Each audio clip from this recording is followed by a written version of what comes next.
Welcome in and welcome back, my friends, to session 8 of Blutora Divided. This week's session has been aptly dubbed as fate would have it. So, without further ado, here we are. And I gotta put one thing up there because we have so few people today. There you go. There you go. So, we're gonna get to that in just a second, but we have a party of 2.5.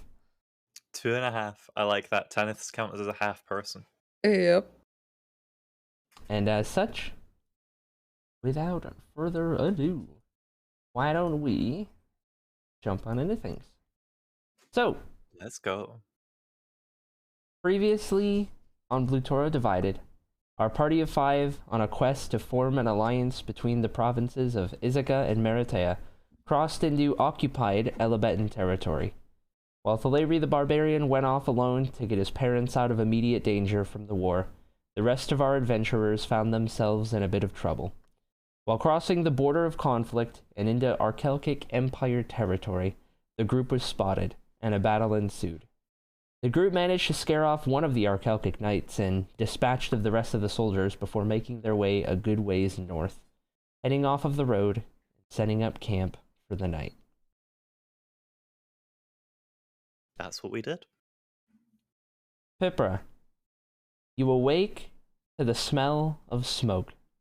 Faint at first, but then stronger. You hear the cackle of a flame, but you put out your campfire before you slept last night. As you open your eyes, the sunlight momentarily blinds you until your vision adjusts. When your sight comes to, your heart skips a beat and chills run down your back. You see half of your temporary camp burnt to ruin, with a couple small flames still burning. You see signs of a struggle, and a great one at that. Next to you lies Hera, asleep still and unaware. You notice a small dart sticking out of the back of her neck, and you notice a similar dart on the ground where you slept. The others are nowhere to be found, and the areas in which Cavian, Tormund, Darcy's, and Tanith all slept are in ruin, and an uneasy feeling of confusion fills the air around you.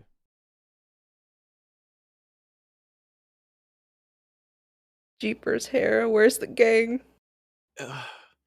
I feel terrible. Where's everybody? Oh my Where'd god. everyone go? It's burnt. Everything's burnt to the ground. Can what I happens? shape water if there's any water around to put out the fires that remain? There is no natural water around, only what you might have Okay. on you. Okay. I'm gonna investigate for any clues as to what anyone's stuff like laying around, if there's anything left. Can I do the Or same? if all their gear's gone. Go for it. Okay. Investigation that was, yeah? Yep. My Let's goodness, investigate. Oh no. the trend of Pippa not being able to roll well with a +6 continues. I have an 8. My investigation is just notoriously low. Okay. Big flames Yeah, there's a fire and things are amiss. is hot. Big flames. What did you end up rolling, Hera? 5. All right. Wait, I think it's a 5 plus something. Yeah, it was a 5 It's plus still 1. not So it's a very 6. great. It's not good. Yeah, it's not good. All right. So you guys are unaware of exactly what happened, but what you do know is that everyone else's stuff has been torn up and left in ruin. They're nowhere to be found, and it looks like there was quite a struggle. Now, you guys were left behind, and you did have those strange darts next to you guys, or in Hera's case, still just chilling in there. But beyond that, you're unaware. You got something on your neck. Yeah, let me just pluck it out. There you Can go. I have a look at this and just see what it is? Like, try and investigate this thing, or Yeah, roll a medicine check. medicine? Okay, that's proficiency. Oh, there we go. That's an 18. Okay, so you know that these darts are used usually on wild creatures and animals to knock them out. Well, I'll do my best not to be offended. I But mean, we're tall. We gotta use strong tranquilizers to take down us.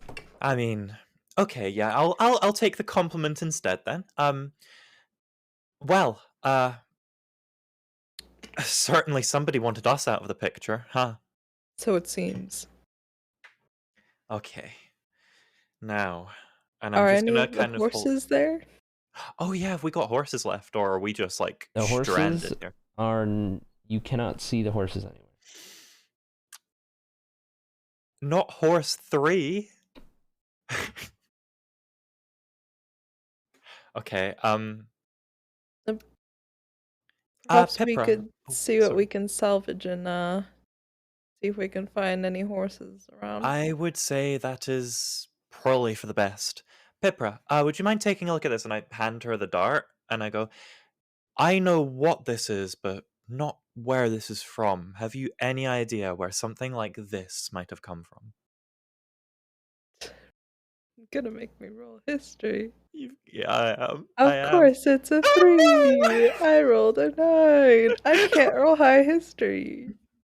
It is That's terrible. unfamiliar to you, other than essentially what Hera could derive from it being used as a kind of narcotic. I forgot. Okay. I told myself I was gonna roll history only with my actual dice from now on. Okay, I believe in you. Because it sucks so much. I haven't rolled high history on D&D Beyond since like the first game, the first session. It's the worst thing as well because it's like your You know what? I character's whole didn't thing. even then too, did I? I like nat 1'd on the dude's name. Oh Okay. yeah, Mystic J, yeah. Yeah. All right. Oh my god. Okay. Yeah, it doesn't seem familiar to me. Well, I suppose we could try and oh, wait a minute. And the events of previous about crossing the border into enemy territory kind of hit me all at once, and it's like, well, we can't go to civilization task, can we? All right. Probably wouldn't be the best move. Is Tanith with us at the moment? Nope, he's gone as well. Oh dear. They got Tanith.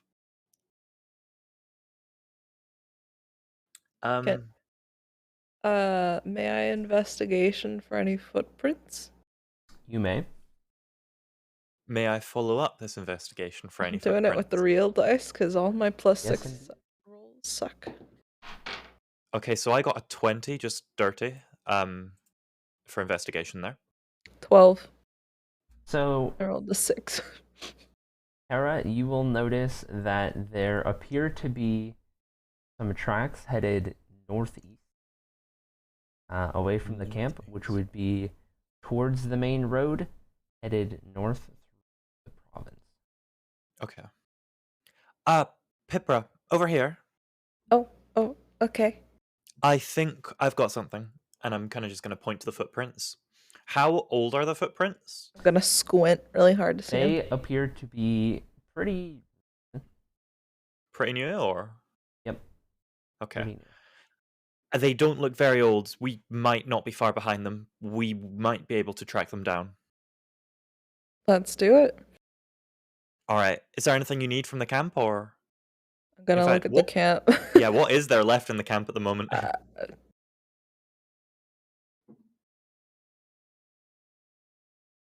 Oh, is that going to be perception? Yeah. Yeah, I mean, go for it. Cool. 11. Flat 11. There is nothing useful left at 20. the camp. There is 20. still nothing useful left at the camp. But you see it better. I just want to find one little thing. Doesn't have to be useful. I find Tormund's hoof clippers and I just alright, stick it in my bag. There you go. Tormund's hoof clippers. Yep. Okay.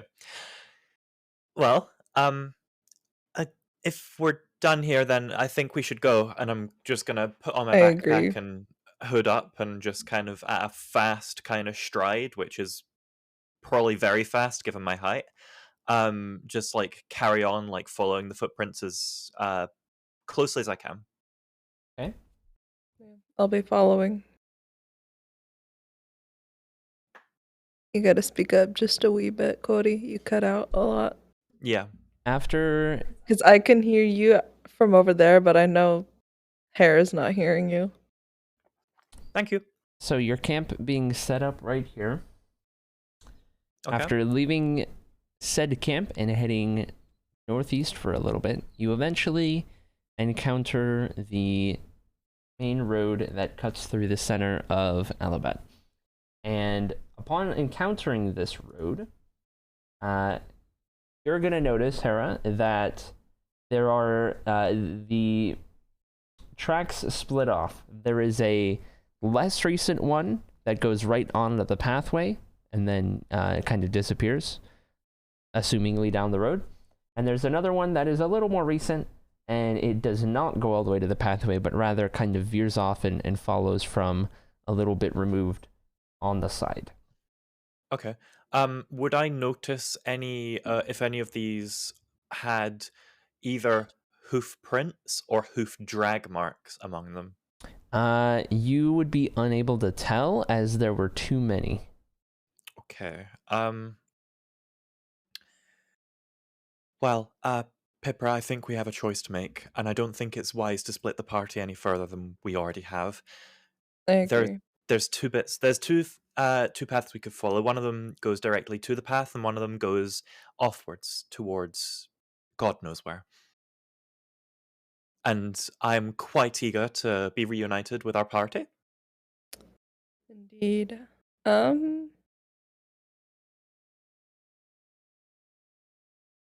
Rollies. 10 or above to the right. Below to the left. Hmm.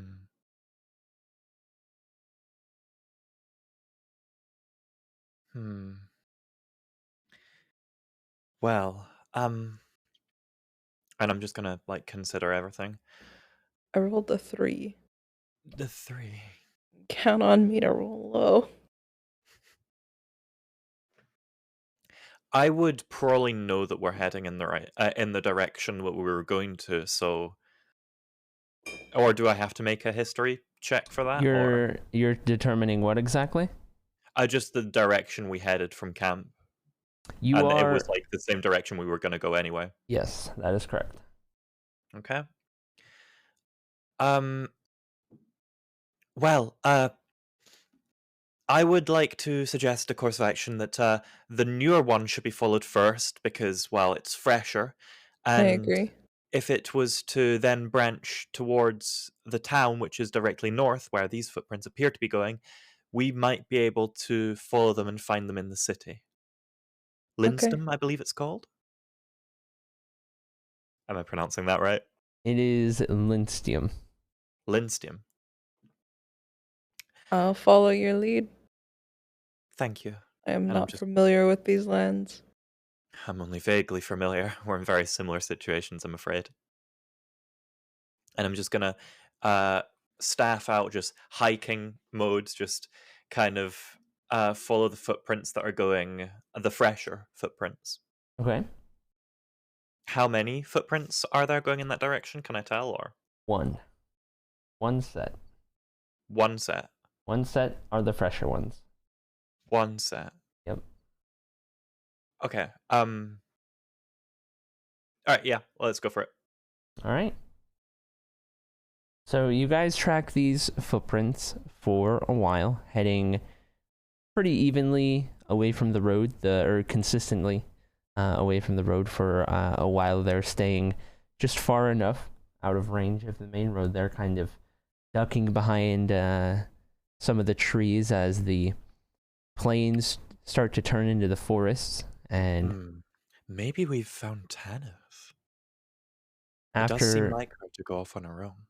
After a while of tracking, eventually you find yourself in the heart of a forest. All around you are various trees, and you can no longer see the plains that you left behind in central Alabama. While heading through all of the trees and trying to make your way, following the tracks and whatnot, you are almost jump scared a little bit when you hear the breaking of a stick, the classic step on a stick and it breaks, and you hear it from like a mile away, and then out steps Tanith, of all people, who was, you can tell by the way she looks, already aware of you guys kind of approaching and whatnot. She kind of revealing herself at this point. And she's going to just kind of look at you guys for a second and just kind of give you a once over to see how you're holding it up thus far before she speaks, and then she's gonna go ahead and you guys are awake finally. Yeah, it seems like we slept through a bunch. You're a sight for sore eyes, Tanith. It's glad to see you again. What are you doing all the way out here? Well, Just ditched us? I woke up in the middle of the night, much like you guys probably just did, to a ruined camp, and I didn't know what happened, but I saw the tracks heading out, so I tried to follow them from a distance off of the road, and I did eventually find out that up in Linsteam, just up the road, probably our best bet. I believe that's probably where they wound up, whatever's happening. I did catch the sight of a familiar face, even if that familiar face isn't necessarily a good thing. But in the town just up ahead, one of the Acrylic generals was spotted in there by myself, and that can't mean very good things. If I had to guess, I might go as far as to say it means bad things.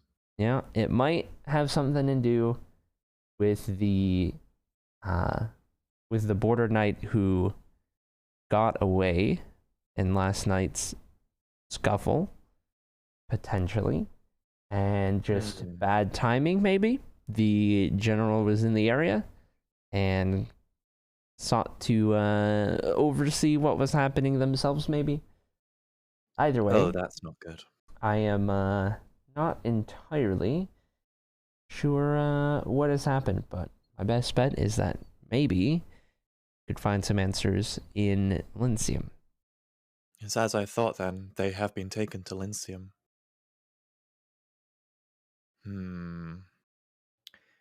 Well, I think this narrows down our options as to what to do, Pipra, doesn't it? It does indeed. I take it we're in disguise. We are in very much disguise at the moment, and I just kind of...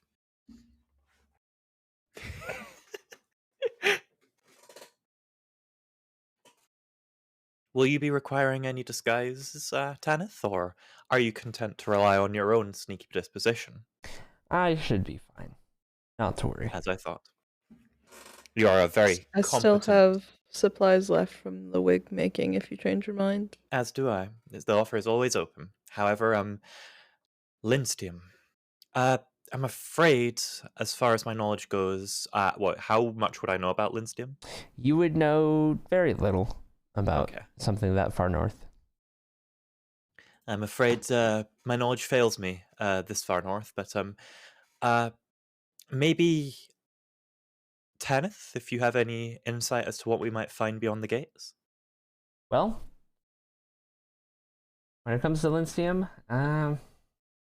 it's a lot like what you might find elsewhere across the province, but I suppose it's maybe a little larger than, say, Derelicts that we passed through recently. I mean, it does sit in the heart of this forest, so, I mean, there's that. Can't really see it from very far away. Kind of sneaks up on you.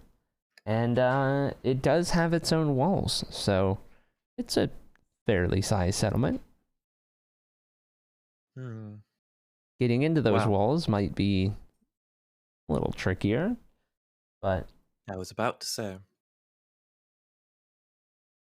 How about, and I have an idea here, if the city itself sneaks up on you and it is indeed surrounded by forests, then we would have good cover to be able to scout out the doors, so the gates of the city, if it were. this is true. Yeah. I propose the following, and I've kind of prestidigitationed up. I said it right, God. Prestidigitationed up a kind of board which I can draw on, and in my other hand, a little bit of chalk. Okay. 1. We scout out the city gates to see if travelers are being let in without question, or whether we're going to have to forge ourselves some documents and or take said documents. Number 2, we form a plan of entry and attempt to gain access to Linstium. Number 3, we try and locate and rescue the rest of our party. Thank you, Harley. I'm glad you agree.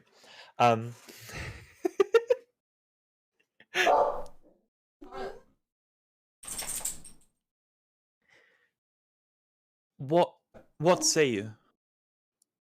Well, I'm usually much more of a observe and find out type, but I suppose it's up to you two. I must say I am taking a leaf out of your book with the first section of this plan. Consider me inspired, Tanith. She don't trust that Tanith, door. would you like to go put the dog?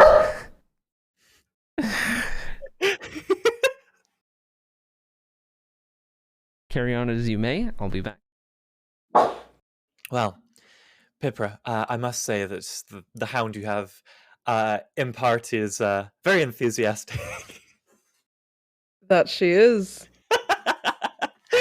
Protector of all except the camp. Except the camp. Well, at the very least, she did seem friendly. Well, I think that if we can find a way into the city, that maybe the guards on the inside might be slightly more lax than the ones on the border. After all, they can't be patrolling both at full capacity. Indeed. If we have an easy time at the gates, we might have a harder time in the city, however. So, disguise is at the ready, I believe?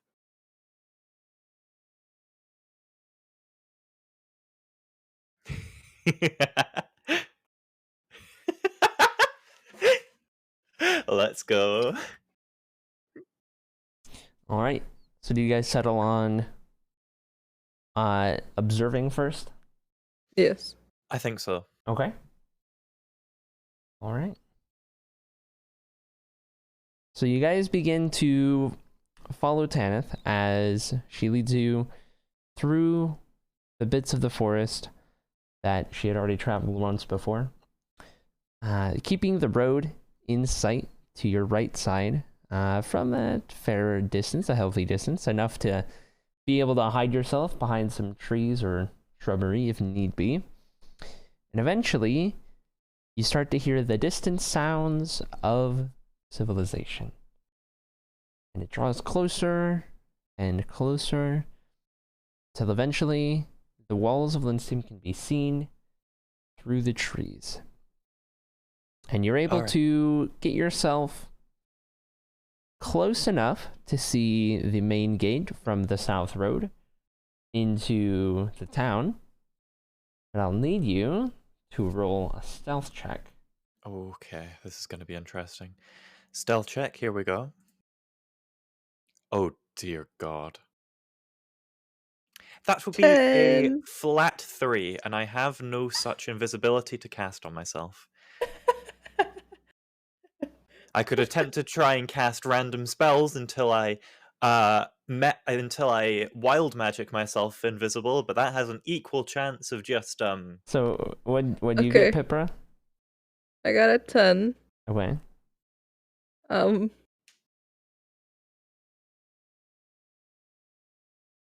Okay. and I got a 3. So so, literally, if a guard starts to try and like look our way, I'm gonna like grab Hera, who just like I'm like just straight up standing there going, tripped yes, you on cannot. something and like stood up over the bush or something. I'm just gonna grab her, yank her down with cast invisibility. So, as you guys try to get into your spot where you can keep an eye on the door and an eye on the gate and see exactly what's going on and try to get a good read of the situation, one of the scouts from atop the wall appears to be suspicious of your location. Now, they haven't made eye contact with any of you or anything, but they appear to be attempting to take a little bit of a closer look. And after a couple moments of looking, I will use both of these second level spell spots if need be. We will both be invisible. I should say before anything else happens, just so you're aware, Tanith rolled a 28. So she's gone. We can't even see her. As the scout takes a closer look, they then disappear for a second. And after a couple moments, they can be seen exiting from the gateway of the town. Okay. And they, at first, don't head into your direction, but rather they kind of follow as the wall kind of goes into the forest away from the road. They're kind of following, keeping in touch with the wall as they head a little bit into the forest, and then they kind of veer off into the trees, almost. They're looking for something that they might have spotted earlier. And you guys are able to see this as it happens. They're searching a little bit more, poking through some of the bushes, checking around some of the trees, slowly making their way a little closer and a little closer. And at just about the time where maybe a little bit of panic might set in, the scout, drops to the ground amongst some of the shrubbery, amongst some of the bushes. Thank you. They just collapse to the ground. And you can see from another area you had no idea and didn't even see her get there is, of course, Tanith in a kind of a section of trees that are a little closer together, easier to hide amongst. This scout, did they drop close enough that I'd be able to kind of pull their body towards the bush where we're hiding? It wasn't that close. It was not close enough for them to see you yet. So it was a fair distance away. But okay. Tanith carefully makes her way over to said scout and grabs the dagger that was thrown, presumably, towards this figure, and then returns to your guys' sides as you look and observe and try to study what you can see ahead of you. Resting in the heart of the Linsteam Forest of central Alabet sits the bustling trade hub town of Linsteam. Differing from its sister town of Derlix to the south, this forest-based town boasts well-maintained stone walls protecting the settlement from potential threats. The walls show a resemblance to those of Ifalia, the grand port city capital of Alabet, with its own small unique features and differences from its location being so distant. Within the walls rests a humble town built of various wood types accented by whites and grays, topstone-based foundations. On the eastern side of the town, opposite to that of the road reaching to the west, sits a welcoming longhouse, visible from outside the walls. A church can be seen stretching towards the skies with grand intentions. There are no farms or farmhouses on the outside of the town walls, however, a couple scattered woodcutters' cabins litter the surrounding areas, piles of logs and firewood accenting their appearance. The road coming in from the south splits into a Y shape in the center of the town, heading north towards Ithaca and northwest towards Eustrea. At the southern entrance of the settlement, the wall looms over the road, gate closed, with Acrylic soldiers atop the structure keeping watch. The more you study the town, the more you notice the signs of conflict and occupation. A few of the buildings visible from outside the walls appear to be damaged or completely in ruin. There are burn marks on the walls where the Elebentan colors were once displayed, and in place sits the Acrylic banner, accented by blacks and reds. A silver A centered on the banner brings about a feeling of power, unity, and change. For some, it brings about fear, sadness, and mourning. As you guys study the gateway here, you notice that there are 2 scouts remaining on top of the walls, kind of watching further distances. You notice that there are appearingly 4 fairly, I guess, typical soldiers around the front gateway. They don't appear to be any special soldiers or anything of high ranking.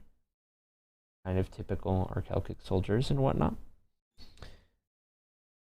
And beyond that, all you can see is the occasional trader or traveler approaching the gates from the walls, speaking back and forth with the soldiers for a little bit before passing through, and then the gate closes back up behind them.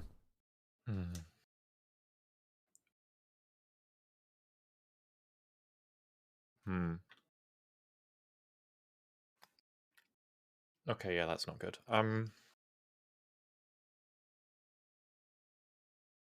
Well, I must say, I was rather hoping this deep into the territory there wouldn't be such high security, but I suppose it is a recently captured territory.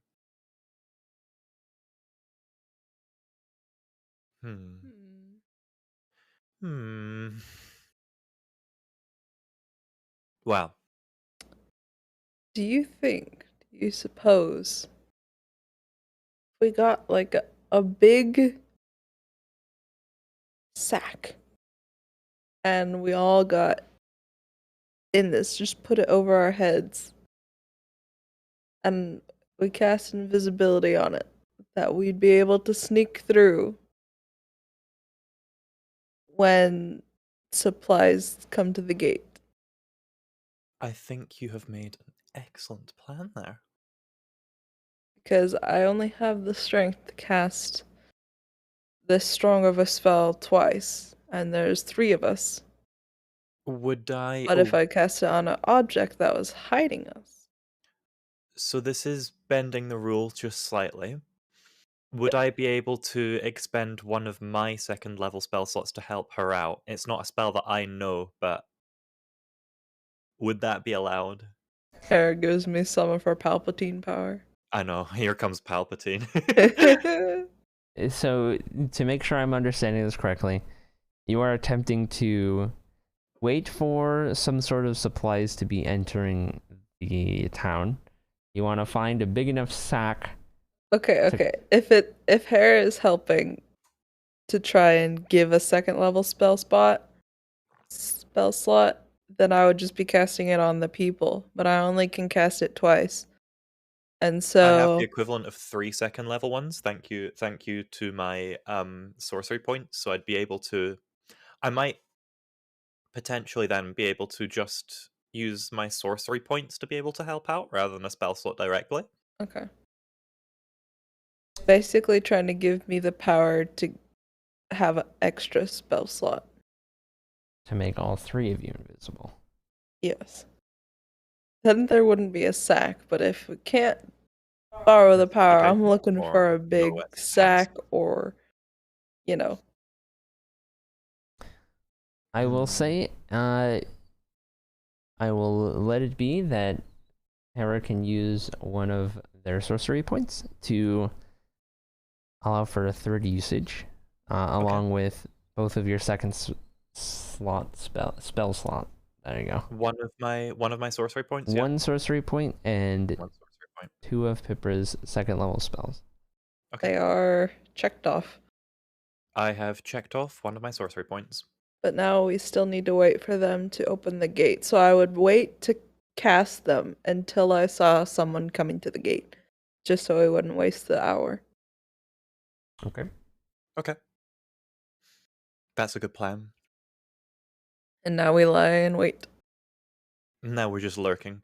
Oh, actually, that scout that was recently unalived by Tanith directly in front of us. How far away are they? For one, and for two, how able would I be to move myself into a position where I could drag them into the bush and like make them a little less conspicuous? So they are Kind of. about 15, 20 feet away. Okay. If okay. you would like to attempt to go and move them maybe to somewhere more hidden, you can roll a stealth check. But as you sit currently, you are not seen. Okay, I'm not seen right now. Okay, I have an idea then. When we see one of these guys approaching, I mean down the road approaching, cast your invisibility. I'll go out and try and hide the body a little bit and see what I can find on the body. And before the gate closes, we will all get in. I'll make sure my movements are swift and undetected. Okay. There we go. We've got a 2-in-1 there. All right. So you guys are waiting around for a couple moments that turn into minutes and eventually hour. Just pass an hour. But eventually something that looks potentially like it could be what you've been waiting on can be heard making its way towards the town. Look over to the right. You can see approaching the big walls of Linstium is a small trader's caravan. You see in the front there is a individual dressed in kind of merchant attire, walking on the ground but leading a horse that itself has a bunch of stuff strapped on top into the sides, just carrying a bunch of supplies and whatnot. And there's another horse behind said horse that is pulling a wagon with a bunch of supplies in it as well. Okay. And it's enough of a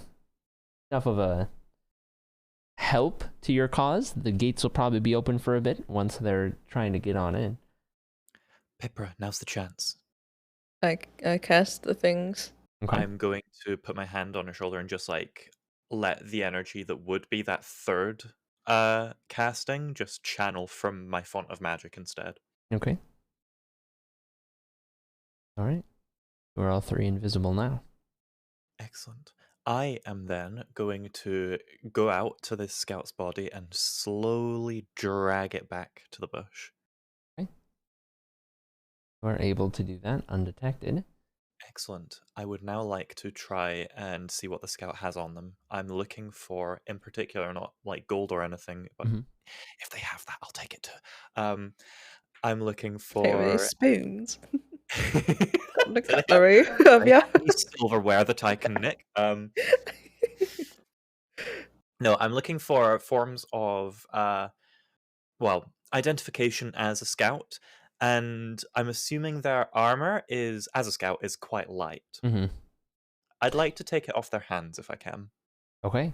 So as you're studying over this unalived scout, go ahead and make an investigation check. Investigation incoming. It's going to be a 10. Okay. It's not So the best in the world. you're able to tell that this is an official Acrylic Empire soldier, just kind of Okay. more of a scout variety, more of a bow person. They have a long bow on their back Okay. and a couple Can daggers, I take but that longbow? I mean you can if you I would want. like to. And I it would is like to. just a standard longbow. Standard longbow. And with them, they had 6 arrows. 6 arrows. Will note. Arrows. I'm going to be adding 6. Okay. They had a single dagger of no particular fanciness or anything like that, just a standard issue. They had Okay. a single gold piece on them. I'll take the gold piece. And in terms of the armor that they were wearing, it was simply just a base kind of leather armor. Now it does have kind of the color accents of that of the Acrylic soldiers, but Okay. the armor itself is nothing special. That then being the case, I'm going to use prestidigitation to color the armor that I'm already wearing in those accents. Okay.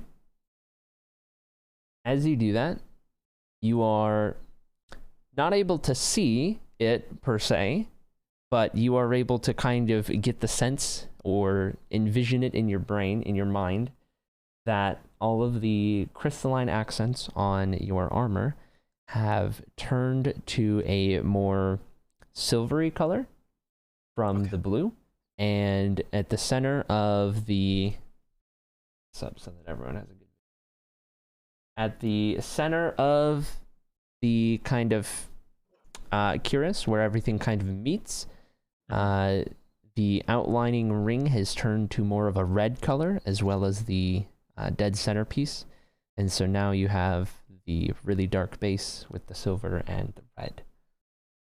And you look like you might fit in at least a little bit more, although there is the whole you're a human thing, but there is that. either way, you're better off than you were. Certainly.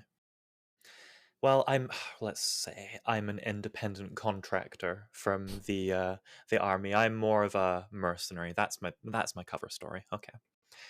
I think it's time. Let's go in behind that convoy right there.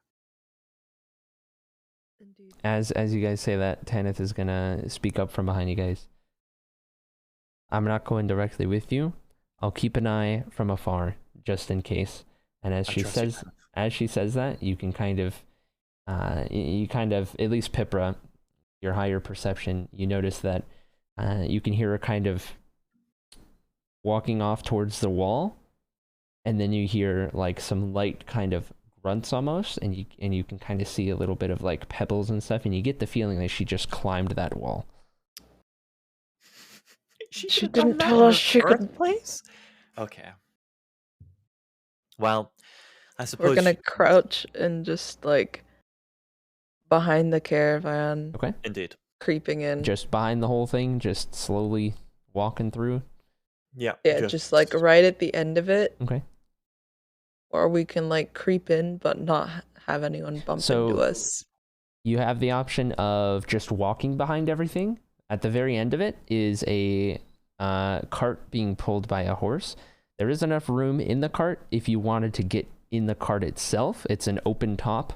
There's no like roof over it. It's just like a basic flat cart with a couple walls on it and just stuff inside. You could sit in the back of it if you wanted. Are there what? Are there any occupants? There are not. It is just supplies, crates and stuff. Well, we don't know where this is going, and we don't know how. We don't know how well our luck's going to hold up. I think we're better following, don't you?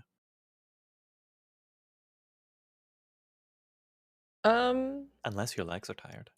We could like hop on, ride in, and then hop off as soon as we're like clear of everything. That sounds good to me. While we're in the cart, though, I'd like to kind of peek around at the bags. Okay. Make an investigation check. Regular dice because I'd roll terribly. It'll a 16. Okay. So what you're able to tell from the various crates and sacks and bags and all of that good stuff is that the merchant in this caravan appears to be more of a kind of it's an interesting mix. In some of them, it appears more kind of jewelry centered. Like there's not very many pieces of completed jewelry, but it's a lot of maybe materials to then make jewelry out of, if that makes sense. So there's a good amount of like kind of leathers and strings and stuff for various, kind of necklaces or what have you. There's various common metals like irons and stuff like that to just kind of mass produce these bits of jewelry, while in other crates and sacks and such, it is more of a kind of clothing oriented. You have the various leathers, the cloths, the cotton, so on and so forth, of just commoner clothing type of things. And it's kind of this combination of the two. Those are the only things that you can really find amongst what they have. They don't appear to have anything all that valuable. However, you do, in one of the crates that you search, 2 seconds.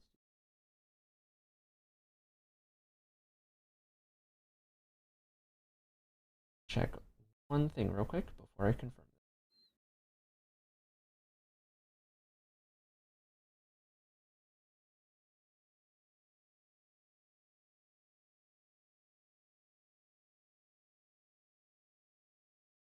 Okay. The one thing of value that you do find is an interesting looking ring that appears of a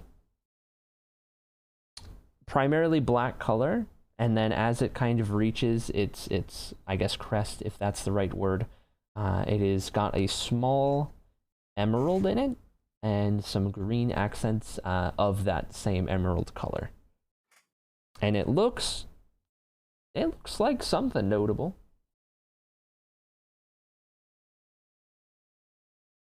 It slips on and goes invisible. Okay. Okay. The bags of like textiles and materials, are they carryable? It's more I guess for lack of a better term, industrial than that. So it's things that you really have to carry around in crates or bags or stuff like. How big yeah, I'm thinking about that. How big are those crates? They are large enough that if Hera were to try to carry them, you would have to pick them up. The back would be leaning a little bit, and you'd kind of be using your body to carry the weight. They're heavy and bulky. Okay. If I could just like some of the nicer looking fabric, stuff it into like my cloak so it also goes invisible. Okay. What I'm kind gonna of? And do then the maybe a couple same. more pieces of jewelry. Okay. I'm gonna do the same, but just with the fabric, 'cause I'm building a cover story.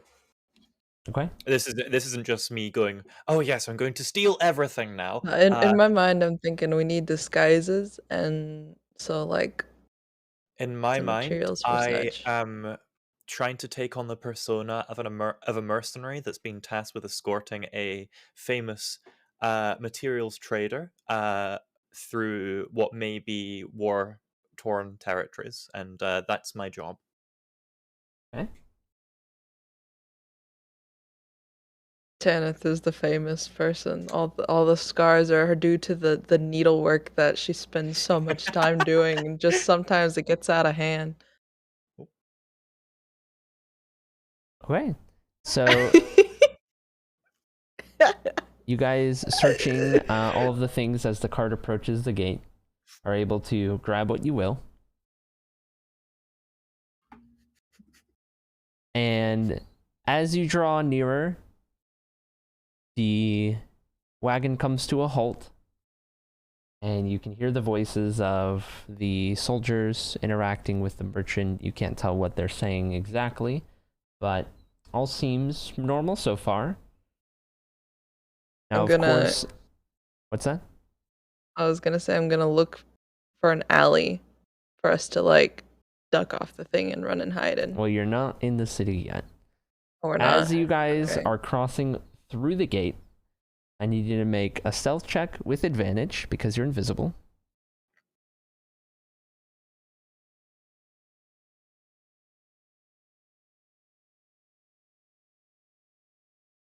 So I'm going to be taking the 15 rather than the 3. Okay, that makes sense. What happened, no. Pipra? Oh no. What happened? I rolled a 9 and a 6. Okay.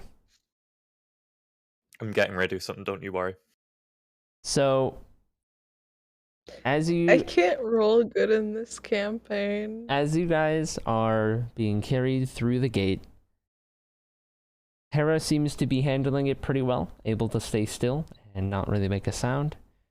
And over one of the bumps in the road, over one of the rocks, Pipra ends up kind of getting shaken a little bit and kind of losing balance and making a little bit of a noise. And at that noise, you guys can look up over the back of the cart, and you can see that one of the guards turns and kind of looks at the cart and kind of gives it a curious, kind of confused look, but doesn't think much of it and continues about his duties. I was about to have a really big brain play with prestidigitation as well. You guys make it through the gate, and you can see as the metal gate kind of clutters, chink, closes behind you. The guards are on the other side. You turn your gaze, and you see the town open up in front of you. Parts of it untouched, parts of it in ruin from the siege that it's seen not all that long ago. The various people moseying about appear to be a mix of both saddened and maybe this kind of feeling of despair, while others appear to be excited, almost more of a pep in their step, almost as if this conflict proves not so bad for certain individuals as opposed to others. Would I be able to tell if those certain individuals are of upper class nature?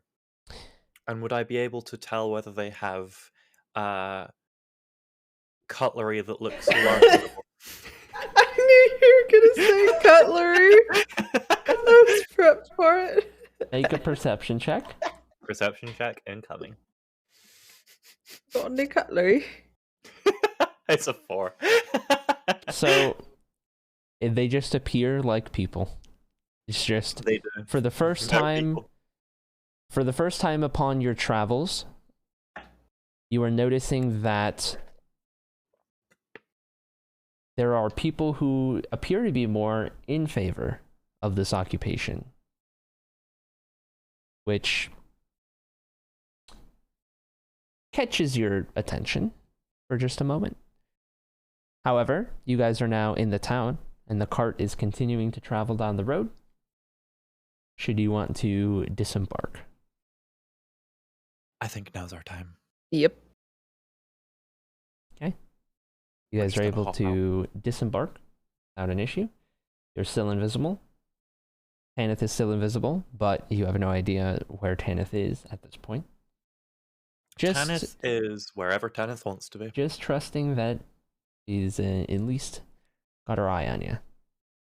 So, Her invisibility seeing eye. what would you like to do? Let's see if we can find something that looks like a dungeon of sorts, somewhere where prisoners might be kept. Yeah. Let's like to quietly make our way around town and look for anywhere that might be holding prisoners. Mm. Okay.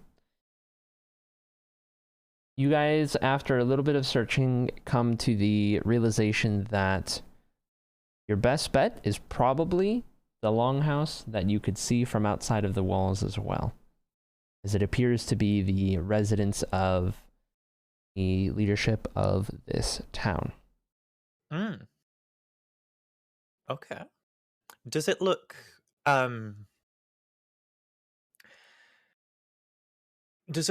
vulnerable to burglary? About the same as any other building in that regard. Okay. I would like to look for one other thing. Okay. Is there any, like, kind of outskirts away a bit from other buildings that Yes, that's a good could idea. perhaps be damaged and maybe abandoned now, but still sturdy enough to hide out in? Roll an investigation check. You can do it Gonna- with Am I allowed advantage, or to you can do both do anything? it. Okay. Say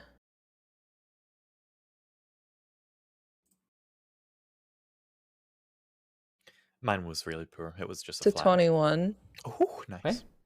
and the other one's lower than that. So, or actually, since Harold too. Yeah, 21. You are able to see that there is indeed a building that sort of matches your query on the western side of the town after the road forks off into a Y shape towards the wall in that direction, not next to the gate, but pretty close. There's a building in ruin. However, it appears to have enough of itself still intact to be able to hide yourself from the road within. I'll pull Hera that direction just so we can kind of set up a base of operation I will just go because I can and feel do our scouting from there to kind of learn guard patterns and stuff like that.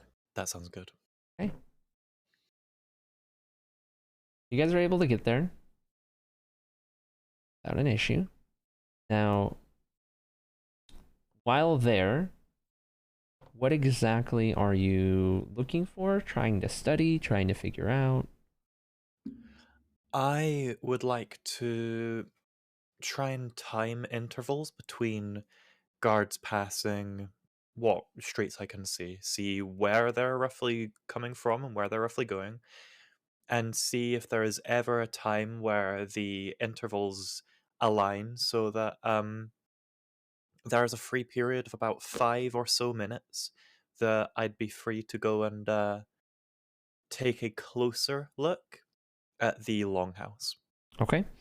So, as you're studying for a while,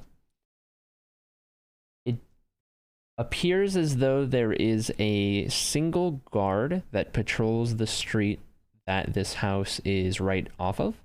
This is the same road that exits to the west. And they patrol from the gate on the inside all the way to where the road forks into the Y. And then they return. And they just walk from one end till they get there. And then they walk to the other end. And they just keep an eye on things.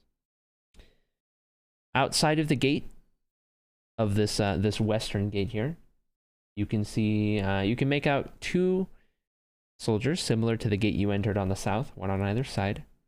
On top of the wall, you're not able to get a clear sight, so you're not too sure what's going on up there, but you can only assume that there's probably at least somebody up there.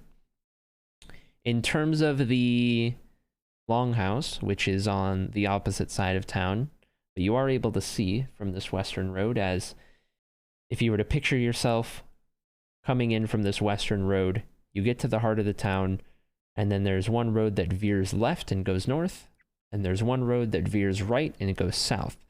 Now, straight ahead, where there's this dead end, that is where the longhouse sits, right on this intersection.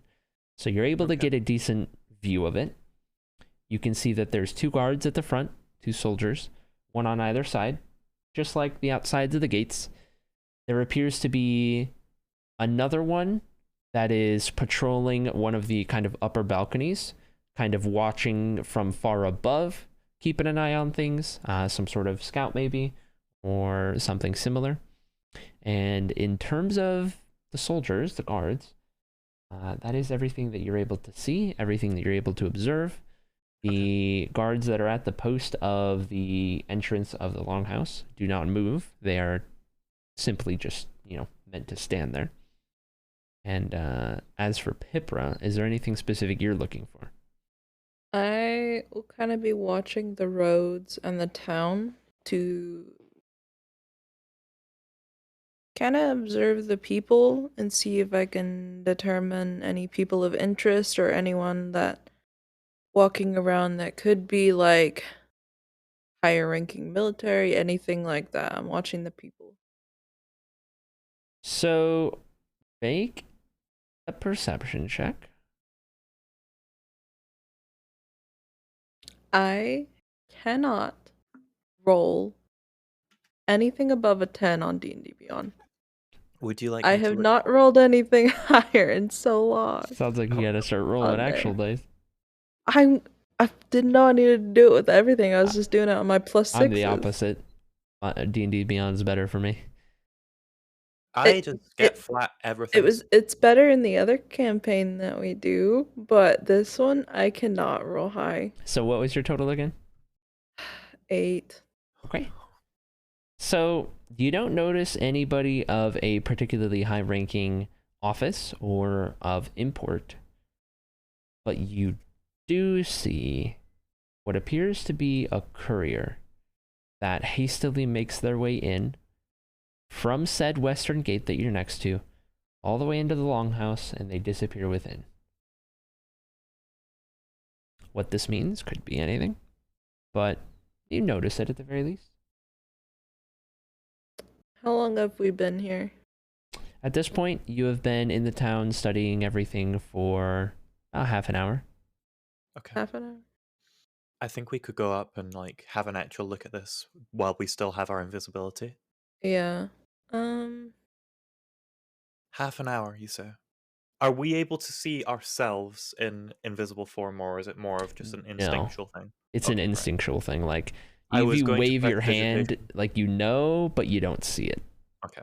I was going to prestidigitation up a sand timer for both of us, but no. Due to my work at traits, I probably have a fairly decent idea of where Hera is. Mm-hmm. Yeah, because you are still barefoot. Yeah. I have not found boots. All right. Oh. Also, on that, it wouldn't be a fairly good idea. You would know exactly every movement Hera makes. Okay. Within the range, of course. Okay. All right, then let's move towards the building. Okay. Try and get a closer look, see if we can spot any servants' entrances on the side or the back. Okay. I agree. We're just gonna walk around the building quietly as we can. Okay. I do have a backup plan in case this doesn't work, but yes. Make an investigation check. Investigation incoming. That's going to be a 5. It's investigation in particular that I always roll low on. 19. Okay. That's good. So Hera's not going to notice anything. However, as you're walking... Can I just say real quick? Yeah. For me to roll as low as I have been, I am only rolling 5 or below on D&D Beyond you just to get my +6s as low as I have. You just gotta look at it this way. All your good rolls are being saved for the boss fights. True. So... Where's my wild magic on boss fights? It's always just random guys. Yeah, random henchmen get absolutely obliterated. I'm so ready for the natural one when you do that. Okay. Oh, it's gonna be terrifying. I've seen some of those things. They're awful if they nat one. As you are walking around the longhouse and you're studying all of the various possible entrances and exits and whatnot, It appears that the primary entrance exit is simply the front door where the guards are at. However, towards the back side, around the northern side of the longhouse that faces east to west, you notice that there is a window that has been left completely open. This is a window that you can reach if you wanted to attempt to enter that way. How long on our invisibility do we have left? You only took a solid, 5 minutes to study it, so you still got, 25 minutes. I would like to try and enter, or in fact, no, I'd like to try and look through the window first. Not Okay. quite enter yet. Are you both studying through the window, or just one of you? Yes. Okay. So you can either both roll perception, or one of you do it twice. What's your plus on perception? It's just a flat value for me. I have +4. I'll roll twice. Go for it.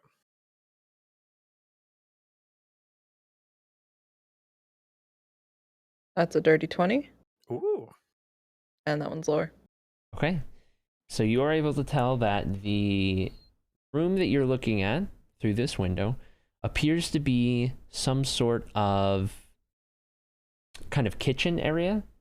There's appears to Cutlery. be a single individual in this room that is wearing more of a kind of chef's attire, and you get the kind of smells of various stews and whatnot being cooked.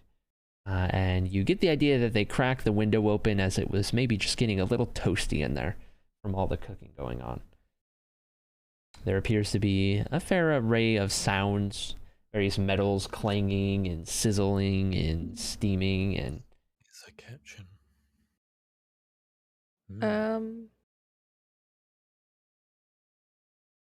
I'd like to sneak in the window and go ahead and do perhaps the same. help Hera.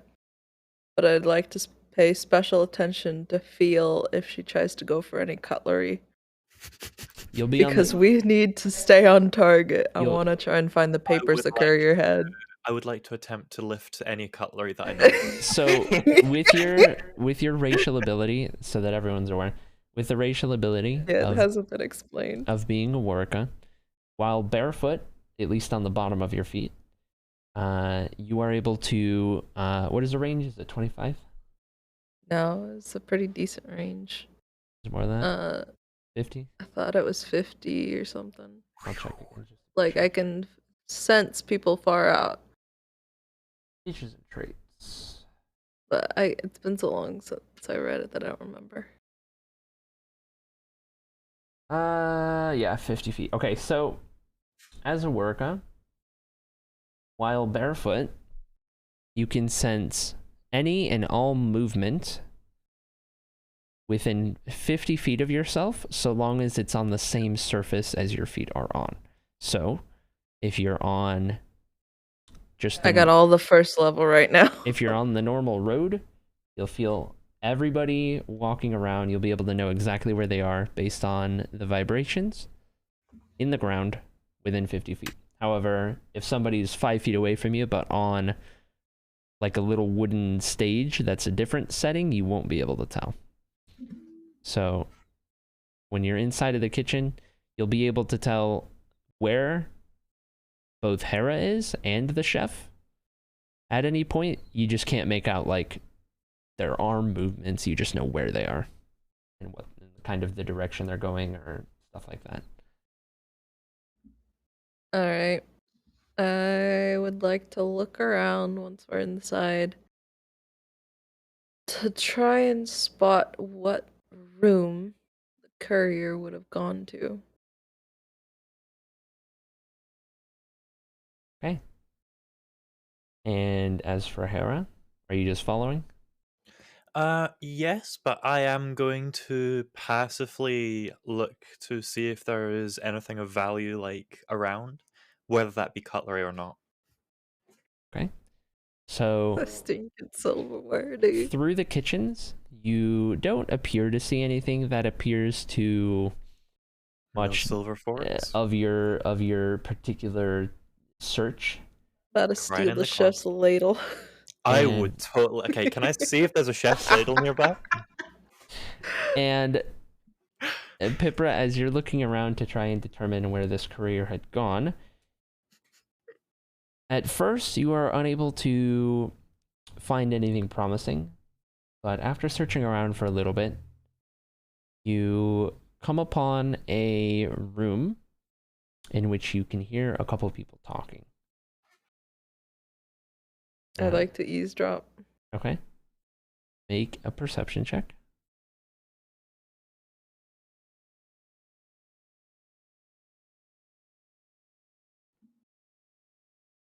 Dirty 20. Okay. I roll so much better with this dice. So they're far enough away that you're not going to hear every word, but you do hear, and you are able to pick out a couple important things, a couple things that catch your attention. And of those things, some of the words that you pick out are west,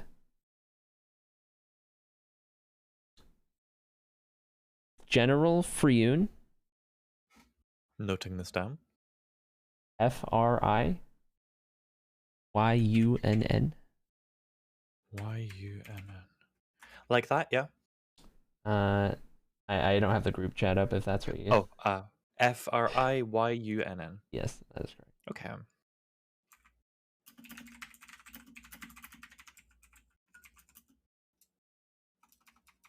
Prisoners and Curio. Ooh. You are able to make out those words in the conversation. Now, after a second, you hear the conversation stops, you hear a couple footsteps, and out of this room steps the courier that you saw earlier. And this courier hastily makes his way, seemingly outside. I want to follow them. Okay. Yeah. Are you going to also follow them, Pipra? If he had any papers with him, he would have left them. I want to, like, as he opens the door. The door was already open. That's why you're able to eavesdrop so well. I'm going to creep into the room. Okay.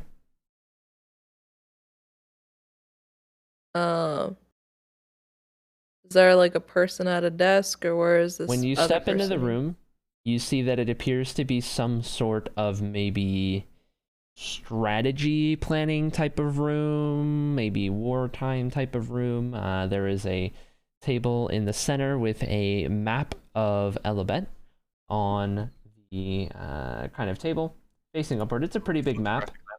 And on this map, you can see that there are various different colors representing some of the different alliances and factions around. You're able to see all of the settlements. You're able to see the roadways, the mountains, and all of that good stuff. Okay. And looking over this map, on the opposite side of the table sits a particularly important looking individual. This individual is donning a kind of a mix of a kind of plate armor with a bit of a lighter kind of scaled armor, kind of a mix between the two. It seems like a hefty medium armor or a lighter heavy armor. The colors of this armor are that of the Archelkic forces. This individual is not wearing any sort of helmet, and you can see that it is a middle-aged elven man who appears to have seen a thing or two. Has got some wear on their face, some scars. They have a darker brown hair that both comes down on the sides and then in the back is kind of pulled up into a bit of a ponytail as well. And they have a light beard of the same color. And on either side of their person, they have long swords that are kind of sheathed away in these nicer appearing kind of sheaths, I guess. They appear to be more of a high-ranking official. They don't notice you, of course. They're peering over the map and kind of thinking about things. Perhaps those that were just brought to their attention. But that is what you see. They are at this point with you entering the room, standing about 10 feet in front of you. That table is in between you guys.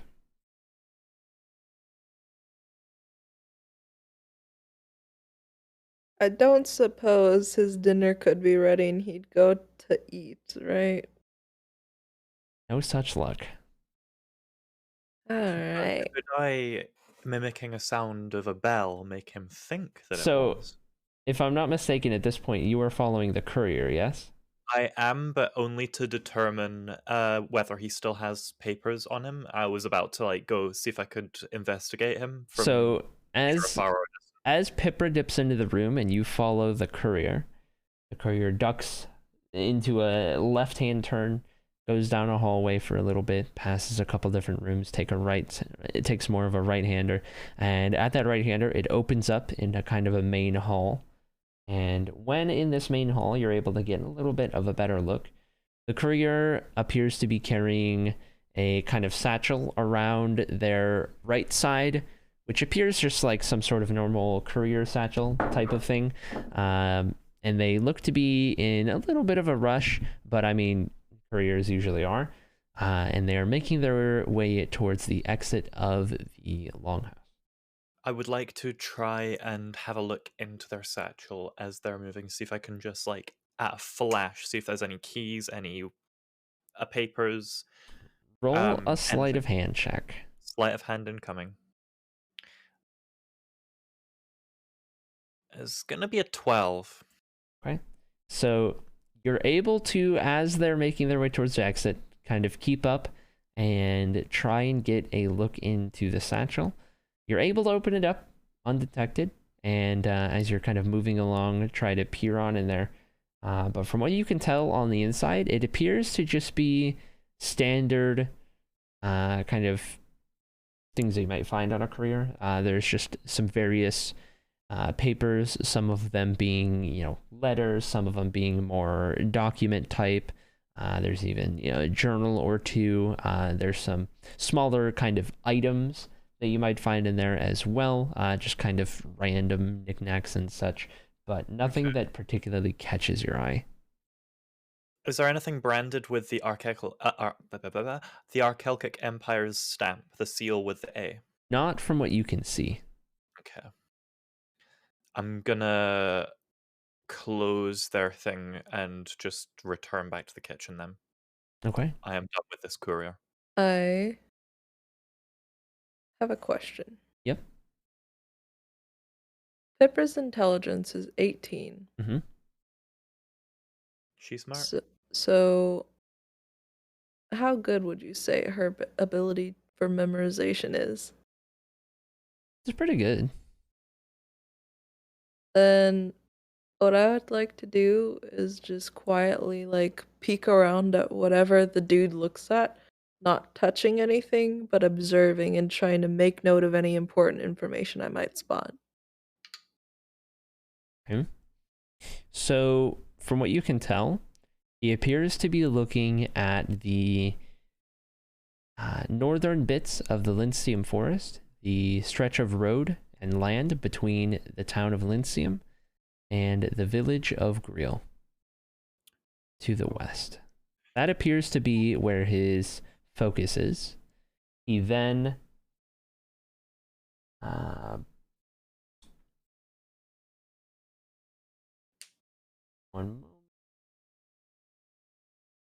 he then turns his attention a little more north towards the Geline forest, which is north of Lyncium.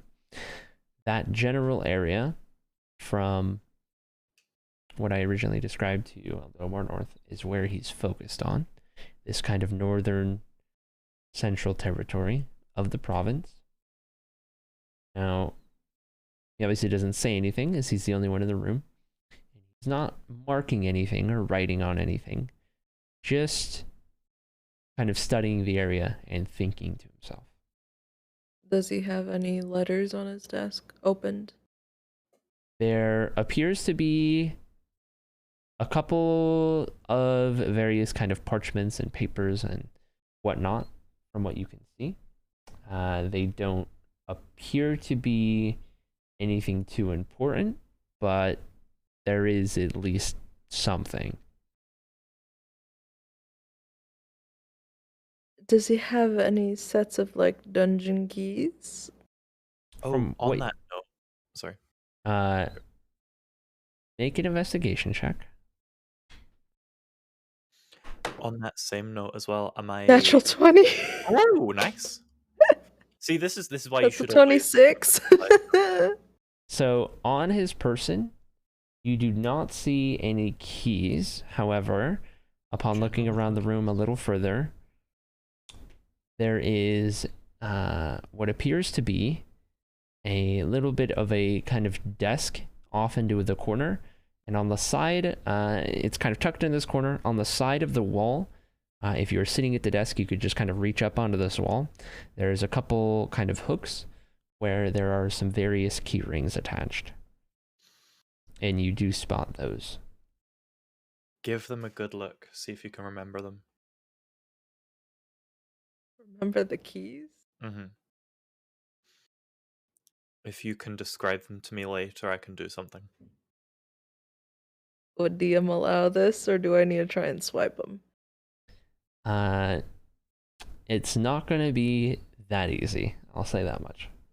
Okay. I figured whatever we try, it's gonna be difficult, but.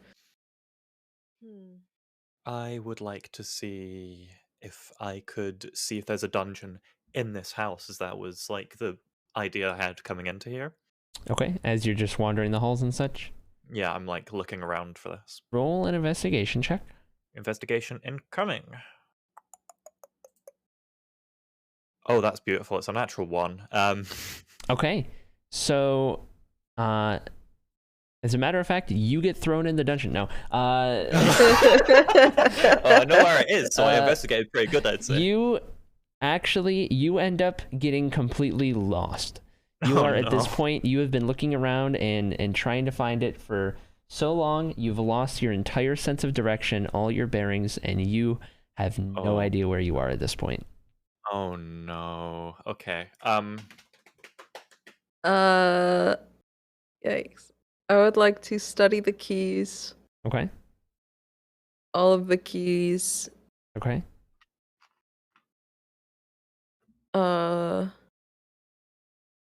And then I'm gonna glance at the dude one more time.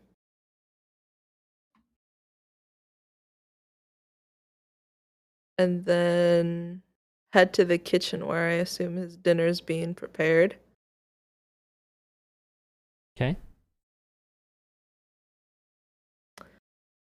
I would like to look around the kitchen, see if I can find some rat poison, perhaps. You are not going to find rat poison in the kitchen. Just something of that nature. At this point as well, you guys have about 10 minutes left of your invisibility. Oh, okay. Okay. And you're just looking for anything that's not a good thing that you can put in food? Anything that could cause him issues, perhaps in the bathroom for a while. Something to keep him occupied. This is out of character. Do you have prestidigitation as a No. spell? You know? No. Oh, I was gonna Not try. yet, no. It's one of the ones I want, but So, make a medicine check. right. It's such a useful spell.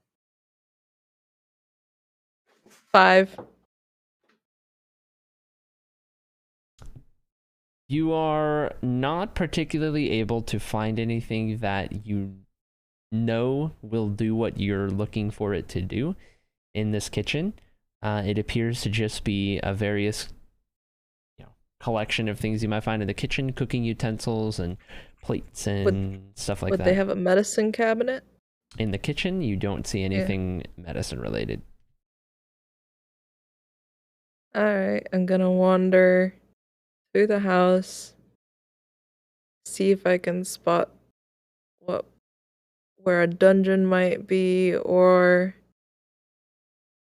just, kind of looking around. I'm looking for a medicine cabinet as well. Maybe find a laxative. Make an investigation check.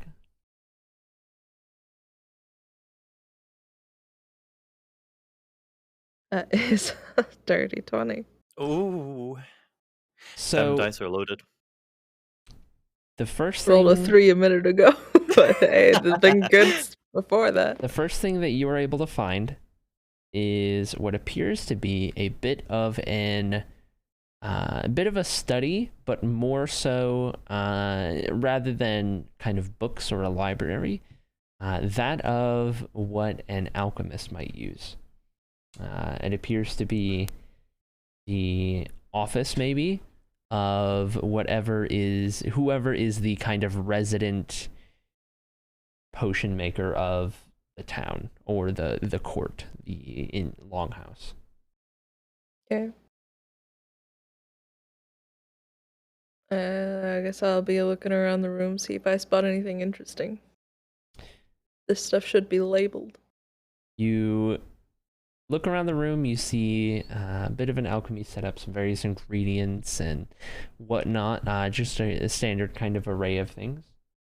You do see that on one of the desks, there is a collection of 3 different, what appear to be fully completed and ready to go potions, 2 of which are more of a lighter red color, and 1 of which is more of a deep blue. I put them in my cloak. Okay.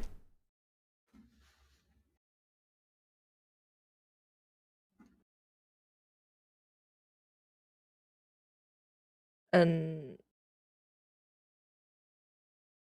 I'm gonna look for the dungeon. Okay. Also, I'll be keeping an eye out for Hera. Yeah. I feel a while this is presence, going but on- don't see Yeah. anyone. I would like to I'd like to see whereabouts I have made it to in this absolute labyrinth of a longhouse. At this point, you have found yourselves in what appears to be more of Ourselves? what appears to be in more of a living quarters kind of area in this longhouse. Indulge me. Can I make an investigation check to see like who would be living here, and If there's additionally, cutlery. Anything I of wasn't value, gonna, really. I wasn't gonna say it, but yeah, if there's cutlery, if Any there's any form of silver like mirrors. Go ahead. Okay. I'd like to also add. Well, it's an 11. I'm also gonna add anything like identification-y or that would make me look like something of an "I belong here" kind of character, other than my robes and such. Okay. So as you're looking around, it becomes apparent that the area in which you are is kind of a living area for more of the maybe laborers or commoners of the longhouse, people who kind of work about within the building, but not of any particularly wealthy individuals or important individuals status-wise. Mhm. There are, various assortments of commoners' clothings and kind of laborer stuff and what have you in terms of things that you could potentially use to disguise yourself. But I'd like to do exactly that. I'd like to take some of this clothing and okay. disguise wear, as it were. All right. Well, you are able to do that. You just went ahead and disguised yourself fully right now? Yeah, right now. Okay. So you're able to do that. And upon looking around, you are also able to see that you are at this point on the 2nd floor as you enter one of these rooms, or exit one of these rooms rather, and one of the hallways has a little bit of an overlook into the main hall below, which is kind of the main part of this longhouse. So you're at least able to get a little bit of your bearings. And as for Hipra, you are able to find a stairway leading down from the first floor into more of a basement area. And you get the idea that it's more of a dungeons type of area. It might have some cells down there. Are you going to make your way down the stairs? I am going to investigate down there, yes. Okay, so you make your way down the stairs. How much time do we have left? You guys have about 5 minutes left. I'm gonna quickly, like, look around. As you guys are down the stairs, or as you go down the stairs, there is a guard at the bottom of the stairs who is sitting in a chair, just kind of keeping watch, doesn't notice you, as you're invisible. And in this, it kind of opens up into a room where you can see a hallway stretches out in front of you. There's some cells on either side, which is exactly what you were looking for. And the first cell on the right, you are able to see a elven woman of kind of a younger age, appears pretty kind of dirtied up and bruised and whatnot. Just kind of in general rags and what have you that a prisoner might be in. Does she have white hair? She does not have white hair. It's more of a red, like a ginger type of red.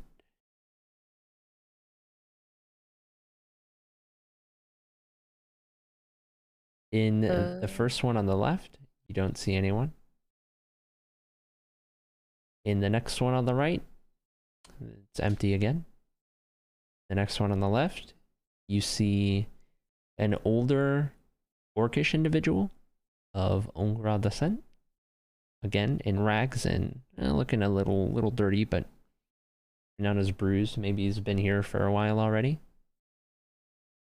In the next one on the right, you don't see anybody. And finally, in the final cell on the left, you see a human individual who appears to be more middle-aged and is pretty scarred up, has definitely seen their fair share of conflict. This individual appears to be not of a maybe good background, I guess. This person almost gives off the air of a tried and true criminal, if that makes sense. Okay. So that's the feeling you get from that last individual. But that is everyone you see in these dungeons. I will quickly make my way back upstairs and head towards the window that I know is open by the kitchen. I'm gonna go ahead and do the same. I'm gonna have another. As I'm going down at pretty much at the same time as Pipra's gone downstairs to the dungeon. Okay. I'd like to take my own look into the general's room where it looks like there's a map and such. So, to try and find your way back, roll a history check, Hera. History check incoming. That's going to be a dirty 20. Okay. You are able to find your way back. But, oh boy, that could have gone a lot differently. That could have gone awfully. You find your way back, and you peer into the general's room to the left, or this important individual in particular. And they are not there anymore. Okay. Then I would like to have a good look around just while I'm there. Not like investigating anything thoroughly, but looking for information that may be sensitive of Okay. sorts. I'm looking for map locations, troop positions, keys, and documents. Roll an investigation check. All right, one good investigation roll, please. 10. Okay. The only thing you are able to discover is a recently enacted plan of, or maybe the next phase of their invasion, in which you can see detailed in this transcript, the forces of the Empire will, with overwhelming force, march on the city of Nautabu and capture the entirety of Western Elabet, all the way up to the Eldernix Mountains here, and cut off a extremely large portion of Elabet's trade and resources by cutting off what is known as the trade capital of the entire continent in the city of Nautabu, Right. which is a huge city to control, or importance-wise. That would do it. Okay, knowing that, then I'm going to. Is there anything else I see, or is that it? That is the only thing you're able to find. Cool. I'm out of there. I'm heading back to the window and escaping. Okay. Oh, is there anything valuable? In your hurry, you were unable to find anything of particular value other than when you made your way back through the kitchen, some of the food had been finished in its preparation, and there had been a couple nice shiny silver spoons on the table. Cody, I'd like to take those spoons. You can take those spoons. I would like to take those spoons. How many spoons have I You got? acquire 3 pristine silver spoons. Pristine silver spoons. Okay, hang on. Pristine silver spoons. Tipper really has to go to the bathroom. So, as In my backpack. Pipra, you have exited the window, and you're sitting there for a second just kind of waiting, and then out comes Hera out of the window, kind of bumps into you because you guys couldn't see each other. And we're to I have where... spoons. And at the Pipra I have spoons, you guys instantly become visible, and you see yourselves again. Look at outside of this window.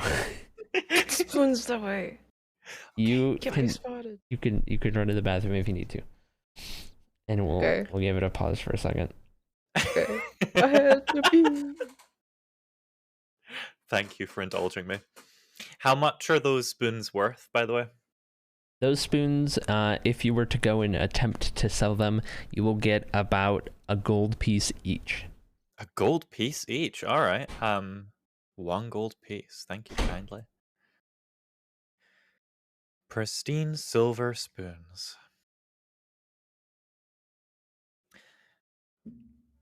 Okay. That's cool. Nice. Roll an evacuation check, yeah.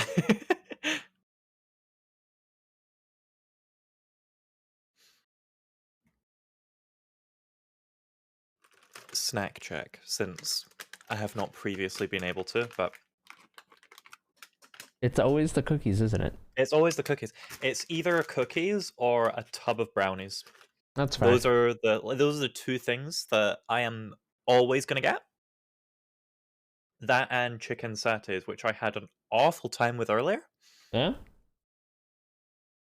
Yeah, today's episode is sponsored by Monster that's been poured into an iron brew bottle, because I really did not think my attire through before considering that I would be snacking throughout the entire episode.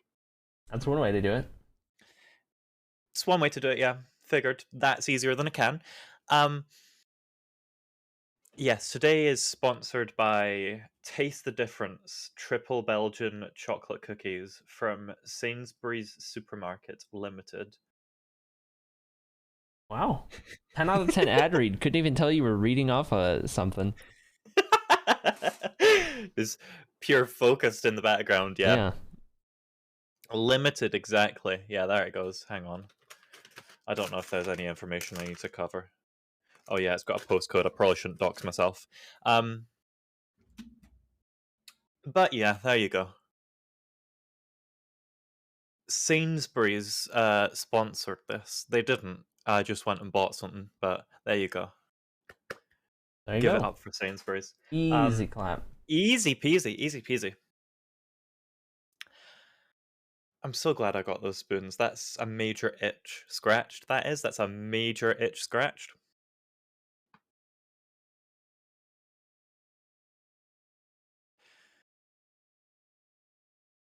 Now I need to enact the second bit of my spoon plan. There's a second bit? There is a third bit. Yep. Oh. It's a multi-layered plan. Like there is significant there's significant planning in my thievery of cutlery, my silverware larceny. I see. There is spoon lore. Yeah, there is spoon lore.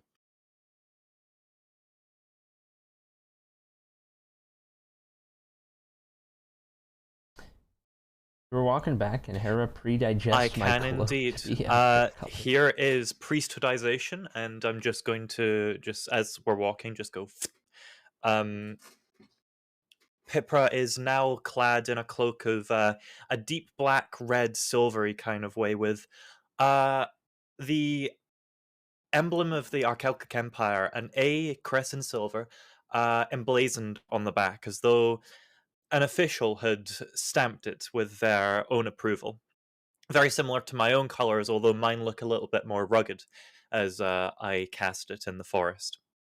There is an air of improvement in the spell that I cast on Pipra's attire, as opposed to mine, as mine just looks like it is.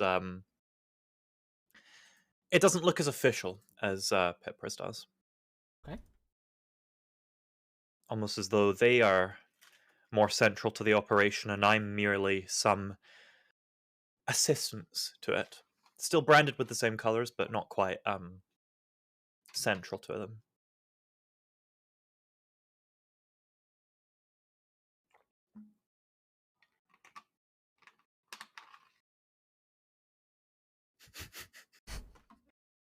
People shorts. Yep. That'll do it. That'll do it. I was gonna say as well, I don't think, because I was actually gonna take invisibility as one of my second level spell. Well, my second level spell. Mm-hmm. But I kind of figured as soon as I cast a spell that's above first level, I have to roll to see if I let everyone within a mile radius know whether I'm here or not.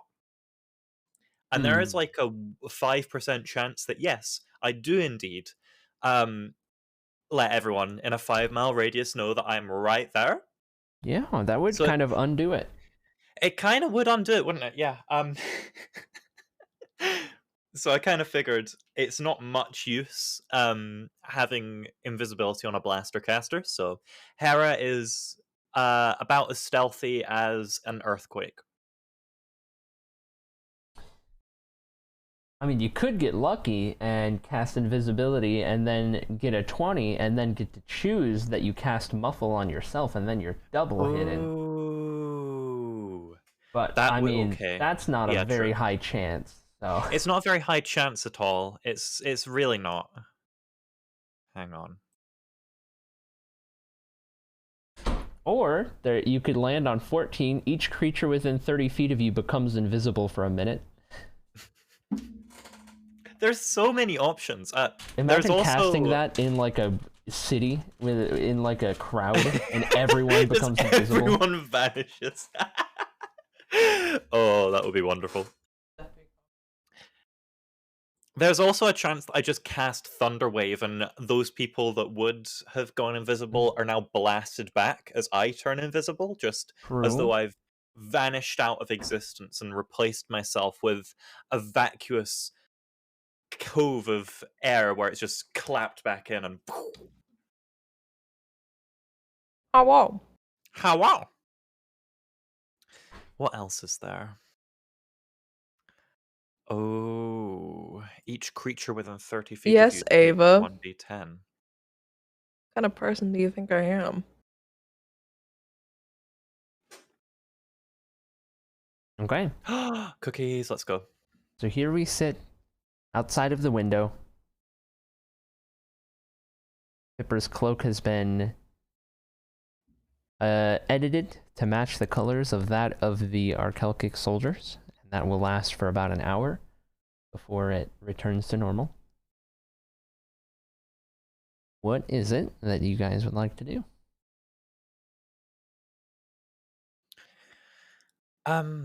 I think we're best returning to our little safe house, as it were. Indeed. See what we can gather out of it. You're having a fire here. You want to run that by me one more time? Don't think I caught that one. That was. I might need to get my ears checked. I don't know. Maybe it's just me, but not too sure about that one.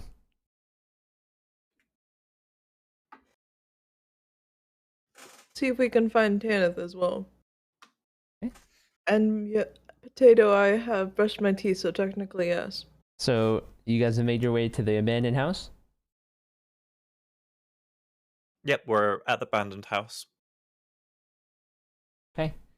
As you guys enter the abandoned house, to your surprise, sitting in one of the corners is Tanith, who appears to just have been waiting for you guys. Is it what time of day is it right now? It is currently equivalent of 3 to 4 p.m. It's not noon, but it's not evening. Okay. Well, good afternoon, Tanith. I had to know so that I could greet her correctly. She just kind of looks up at you guys. I found something that might help us. Oh, do tell. There has been word of a little bit of a scuffle on the western road here. Not quite as far as the village of Griel, but a little bit of ways from here. Headed in that direction. Be what we're looking for. I heard that there was a bit of a difficulty with certain individuals that were captured. Which sounds about right. Yeah, I can't imagine our friends going down without a fight, so I believe that's our best bet. The dungeon here didn't have our friends in it. Yes, I wasn't able to find anything too helpful, although apparently there is a city in danger. Oh. Do tell. How do I pronounce that? I'm so sorry.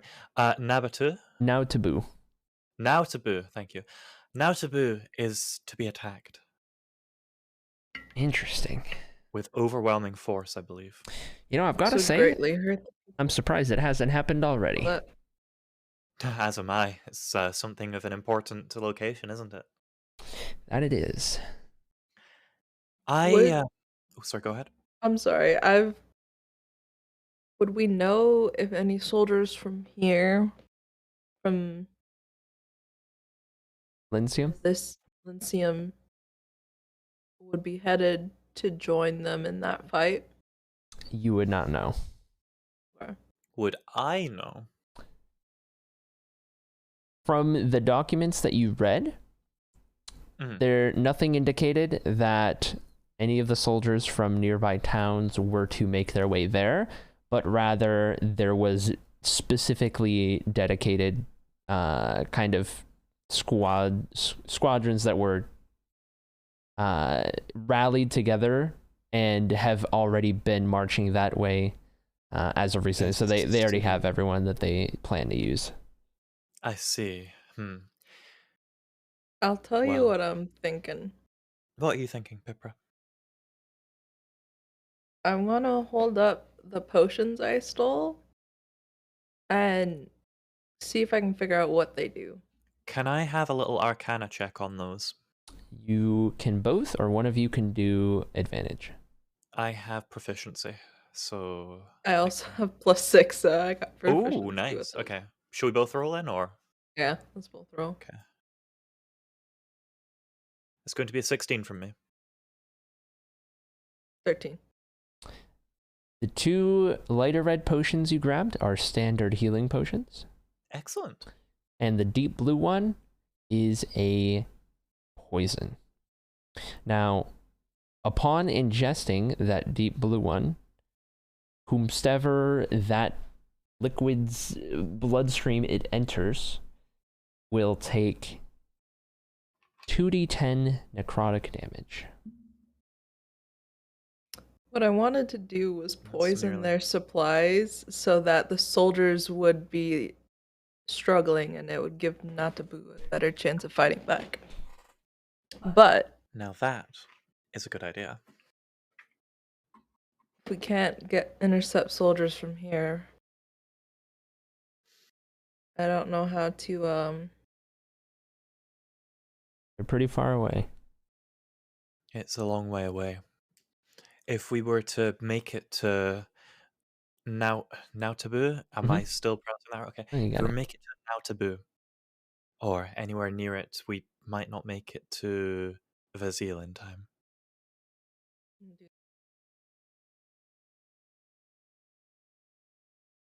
perhaps continuing our mission will be our best way to help the people of Elabat.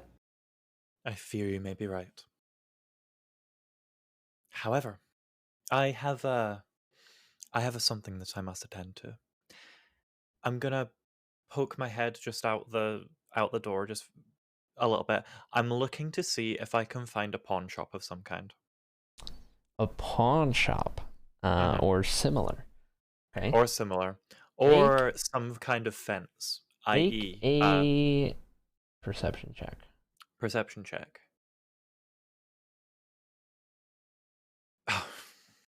It was going to be a 20 as well. It's a 2. Ooh.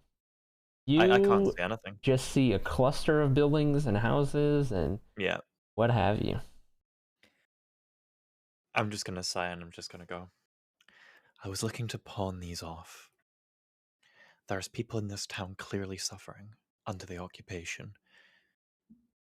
Well, we can still do something about this town. Oh, absolutely.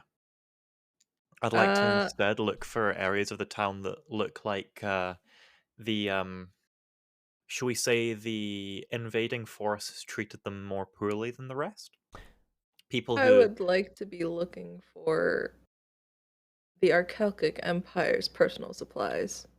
The only signs of destruction or anything similar are in the form of some of the buildings that were damaged or turned to ruin during the siege. And kind of, you remember back to on the outside of the walls where the banners once flew, burn marks from burning down the Elabet flags and whatnot. But as for the actual people within the town, everyone appears to be completely untouched and left alone, as if it was simply plucking the old occupants in terms of the guards and government and just implementing a new one. Nobody seems to be particularly suffering. And this goes back to how some were unhappy, but some didn't mind.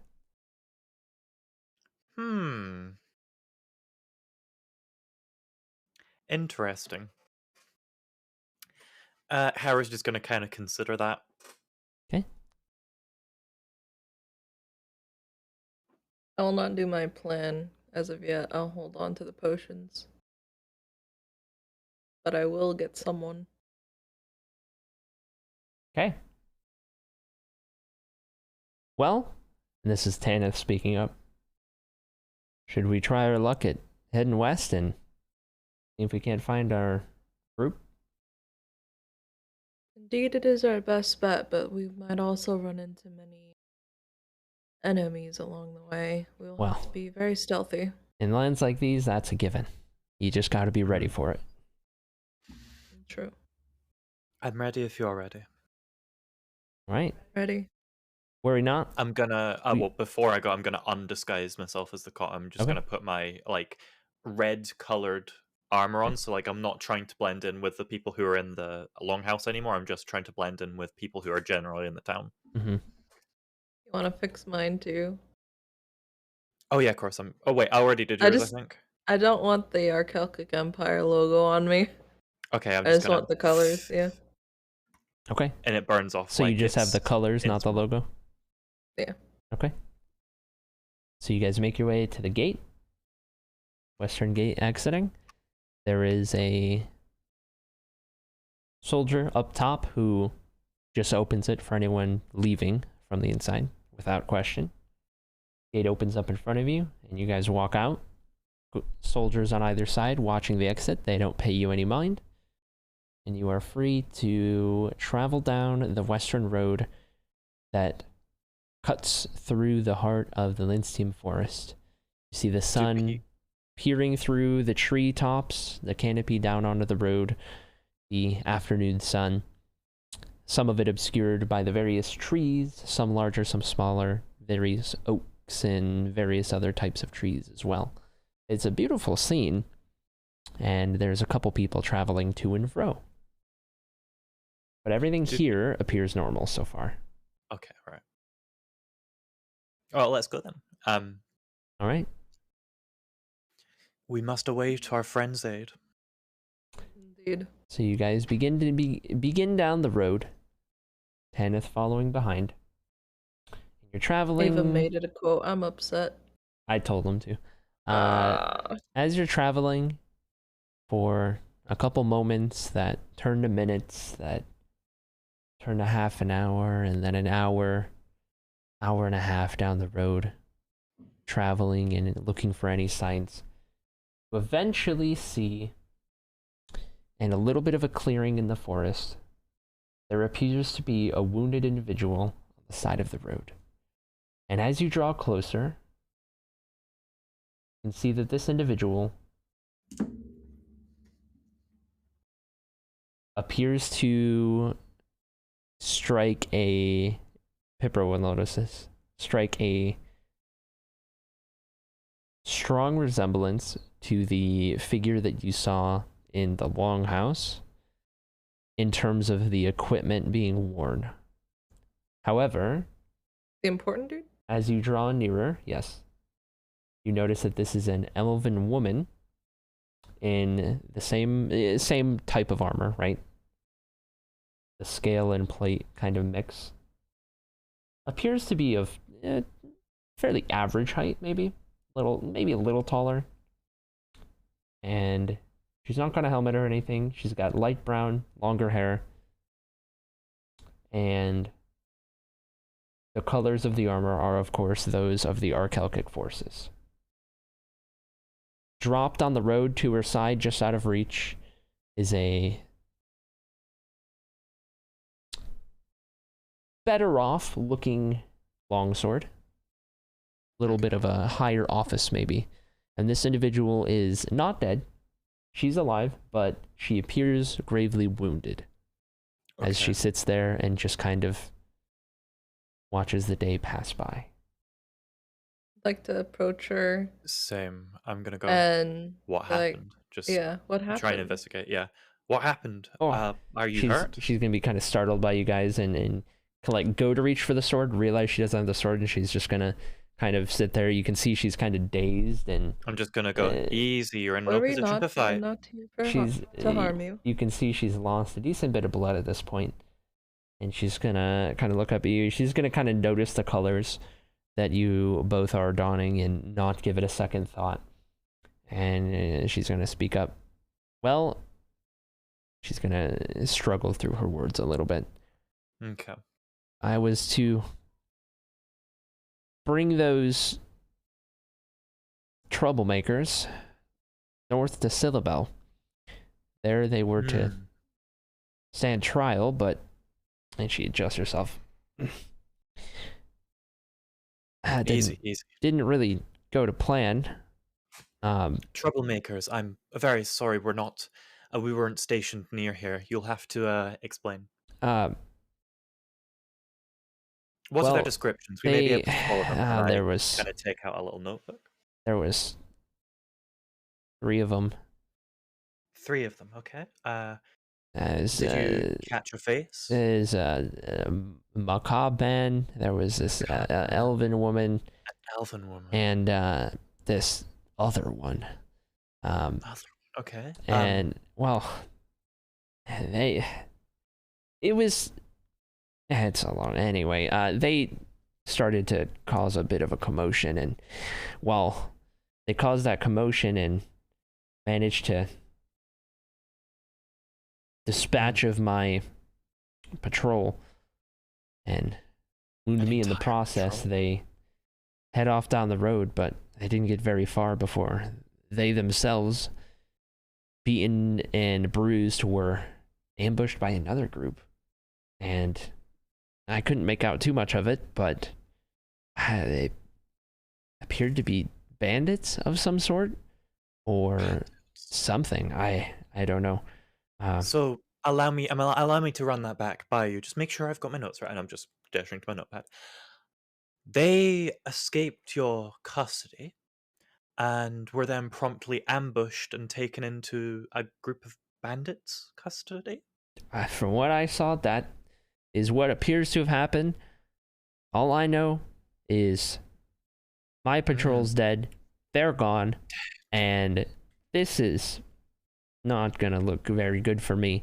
I think they went north or something deeper into the forest. They didn't continue down the road, whatever it was that they were after. I'm not entirely sure, but there was some shouting during the fight that I thought I picked up. Something about, I don't know, rival groups. Maybe they attacked because they thought one of them was a part of the other group, the other clan. I don't know. They didn't look like bandits to me, but I don't know. Well, rest assured that if the name Glen Renfever means anything to you, the investigation will be carried out dutifully. You have my word. And I'm just gonna like go, yep, just trust it. And she's not going to pay much mind. She's very much focused instead on the pain and loss of blood that she has acquired up to this point. Hold your wound. Put some pressure on it. You'll be hurt otherwise. I'm afraid we don't have the means to transport you. I'll figure it out Flag eventually. down and transport. There's plenty coming through here. Yep. Either way, you should see what you can do about it. Maybe We you'll certainly will. succeed where I could not. I'm very sorry. We've been having problems with our identification around these parts. As I say, we're not from around here. May I quickly inquire, as we've been having problems with guards. They've had to hold us up as much as 20 minutes passing city gates. A bit unreasonable. What, you look like you're in charge. Can we travel under your authority for now, say? What name should we pass on to guards? Should you be stopped, just let them know General Freehan sent you. And, General Freehan. Understood. Well, that thank you. should pass. I do hope. Thank you kindly. We will seek out these scoundrels. Certainly, we will have them returned to your custody very shortly. There's no banditry that we can't overcome, after all. Very well. And she kind of goes back to kind of sitting there trying to adjust herself and be ready to wave anyone down on the road. Keep pressure on that and see if you can't wave down a traveler. Make your way back to Lindstium if you can.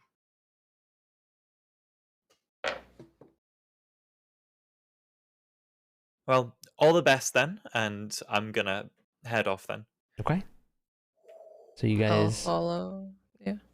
are you heading north off of the road then, as she described? Yes, pretty much exactly as she described. Okay. So into the forest you go, further and further away from the road. traveling through the various trees and shrubbery and bushes, you see the occasional wildlife scurrying through, and most of them are frightened by your presence. They just kind of run off.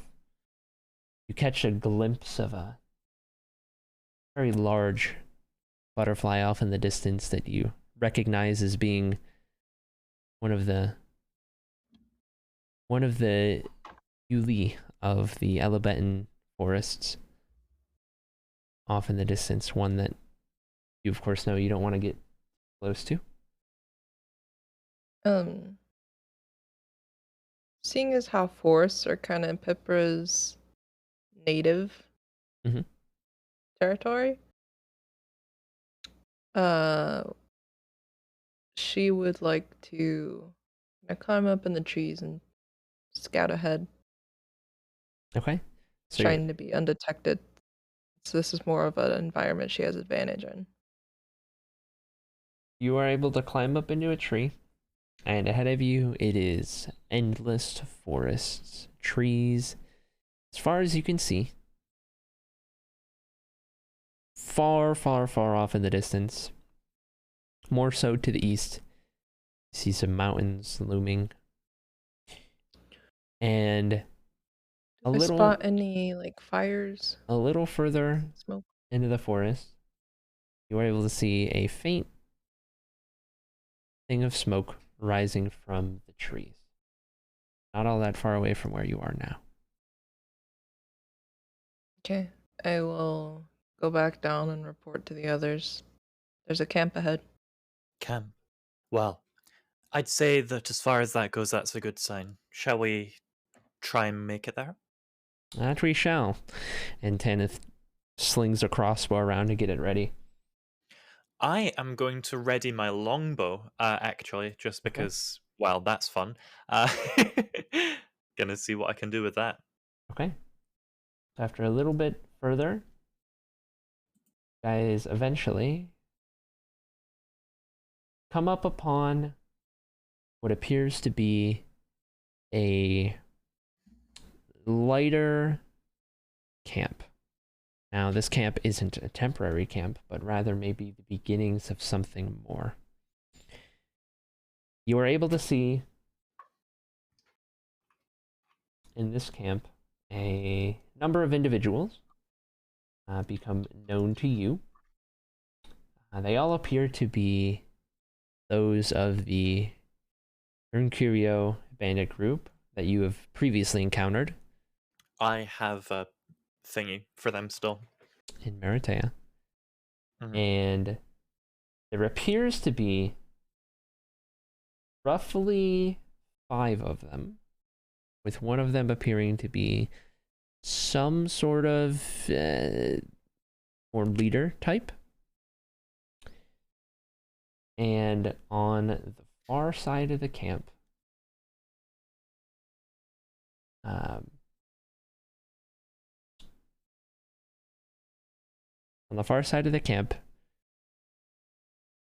tied up to trees, backs against them, you can see the likes of Kavian, Darcy's, and Tormund. Ladies and gentlemen, we got them. They are blindfolded, and their bodies are tied. They're kind of sitting on their butt, and the rope around the tree, around their chest, kind of a thing. Hands are bound as well. How many do you And think there are? of the bandits that are in this camp, they're just kind of patrolling about. Some of them are kind of sitting down. They have a fire going. I need you all to roll a stealth check. Stealth check incoming. It's going to be a 12 from me.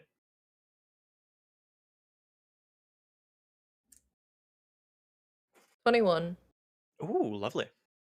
Rolled on D&D Beyond. You gotta love. Okay.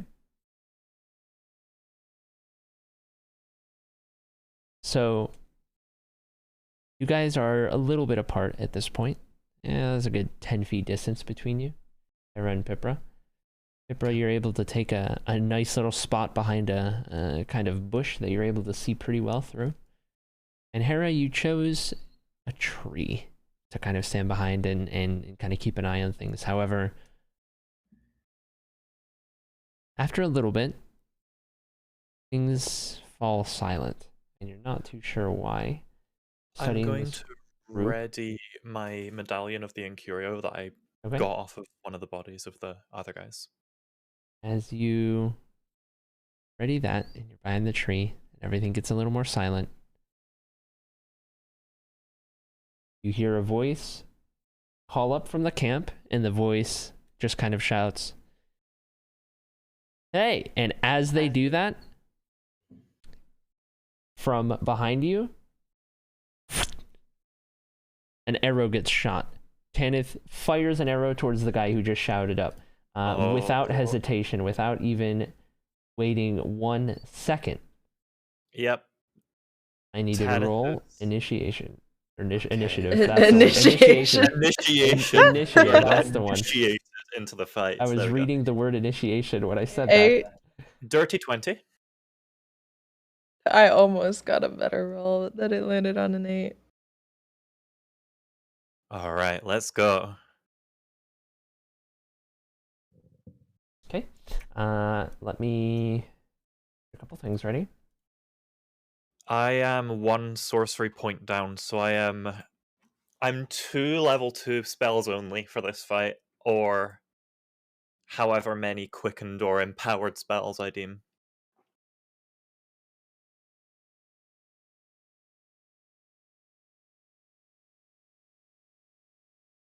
I can do decent moves. Just no second level. Okay. You don't have catapult, do you? No, it's first level. Second Okay. level just adds more damage and higher Okay. weight that I can throw. Okay. So if I do it second level, it's 48. Spud First cannon. level is. Spud cannon. Oh, I had something better. I was going to yeet the poison dagger.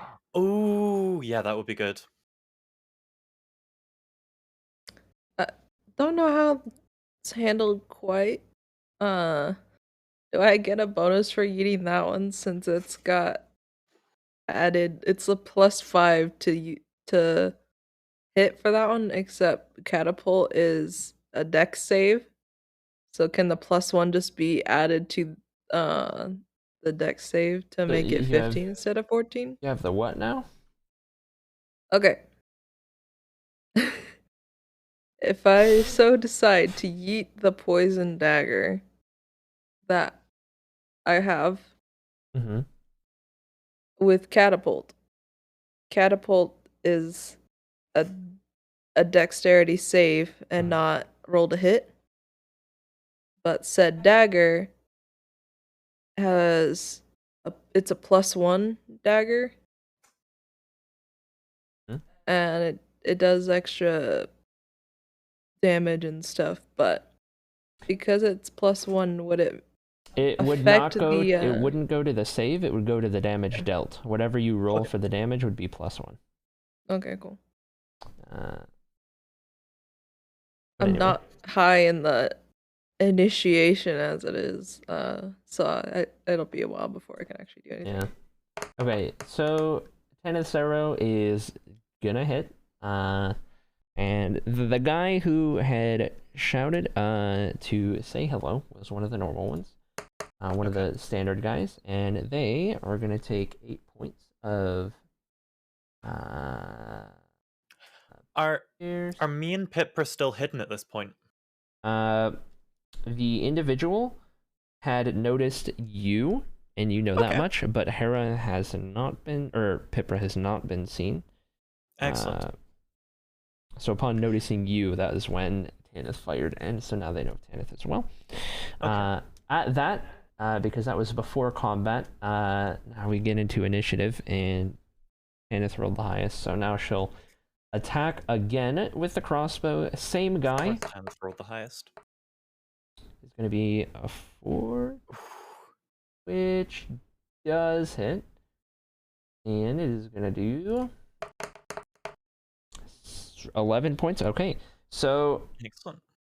the first guy that got the first arrow that had spotted Hera gets a second arrow from Tanith, and as that second arrow flies towards him and hits him square in the chest, this person falls back to the ground, completely out of commission. One of them has now been dispatched of. It is now to Hera. Now your turn. Excellent. How far away am I from Tanith and Pippa right now? Tanith is about 5 feet away from you, and Okay. Pipra is 10 feet away from you. Let me move to the... Oh.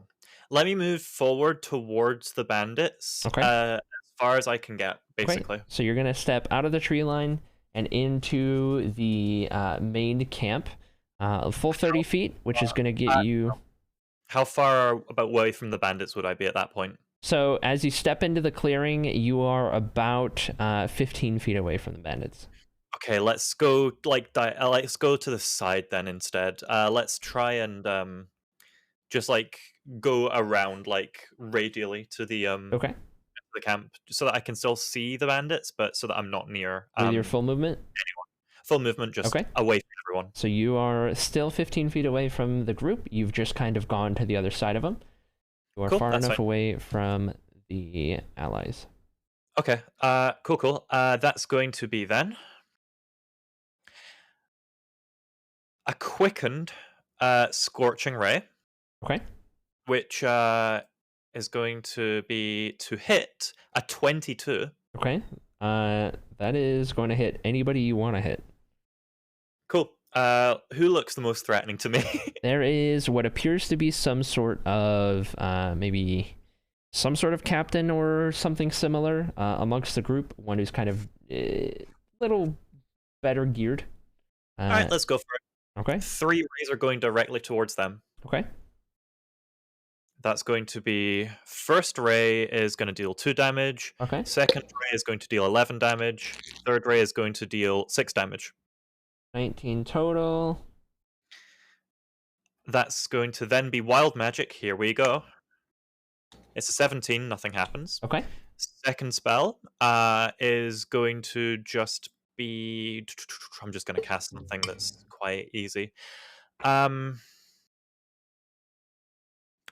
why not? The second spell is for... Because I used Quicken spell. Oh, okay. Got it. So it's going to be a Firebolt, which is... oh, it's not going to hit anyone. That's an 8. All right. That is not going to hit anyone, yeah. All right, I'll just... I'll put it into... I'll put it onto the wall then, see if I can set that on fire instead. You're going to do what now? I'm going to try and set the wall on fire with it. The wall. Where There is no wall. Oh, okay. Is there anything that I can set on fire to try and make an area of effect, or? Not really. The firebolt is at this point just gonna fly off into the distance. Fair. Which is then going to give it to the bad guys. So starting with the big bad, who took a fair bit of damage from the scorching ray there, they are going to immediately. Oh, let's see. They're going to immediately turn their attention to you, and they're going to, because they're only 15 feet away from you, they're going to come up to you, and they're going to pull out their, longsword, and they're going to go to make an attack with their longsword on Hera. It is going to be a natural 1, which is not going to hit. It's not going to hit. It's not going to hit. That is not going to hit. And then the big miss with the longsword, they're going to then come back up with another swipe using the multi-attack that they have, and hope that this one actually does hit, but we'll see. It is going to be a natural 2, so it's not going to hit. They swing and they miss on both of those. That was the big bad. Now one of the more regular guys is going to they are going to approach Tanith, who is kind of on the edge of the forest there. They're going to come up to Tanith and try to make an attack with their own longsword, and it is going to be It's going to be 13, which does not hit. So they're going to miss on that one. And then the other two are mages. The first one is going to focus their attention on you, Hera, and they're going to kind of looking at you. They're going to kind of raise their hand up, and you see a firebolt being summoned, and it gets launched in your direction. It is going to be going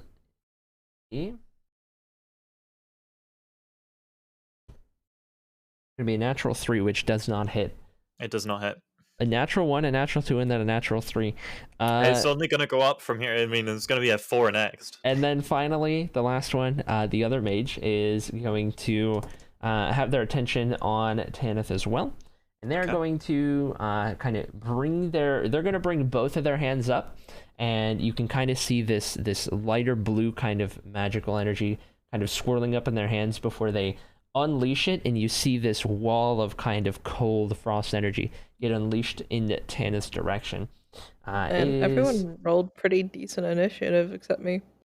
It is going to be a natural 3, which does not hit, and Tanith is going to completely avoid that one, which means not a single person hit a single person of all the bandits, which means it's Pippa's turn. Excellent. All right. Little catapult appears, and I load the dagger from behind this bush. Poison dagger? Yep. Okay. Who are you catapulting it towards?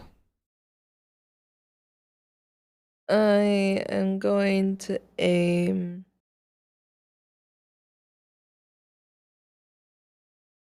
for a mage. Okay. Let's go. It's a DC 14 dex. Okay.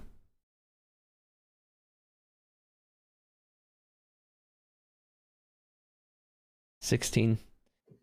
So the dagger goes flying, and they are able to kind of see it coming from the bushes. They step out of the way. The dagger goes and sticks into a tree. How does a mage roll 60 for dex? A little bit away. So, I'm upset. are you going to take any movement?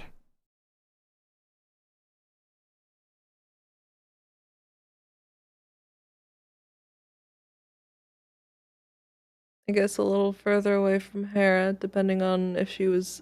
She's not in range of you. Yeah, I'm not in range. I'm out of there. You are just next to Tanith.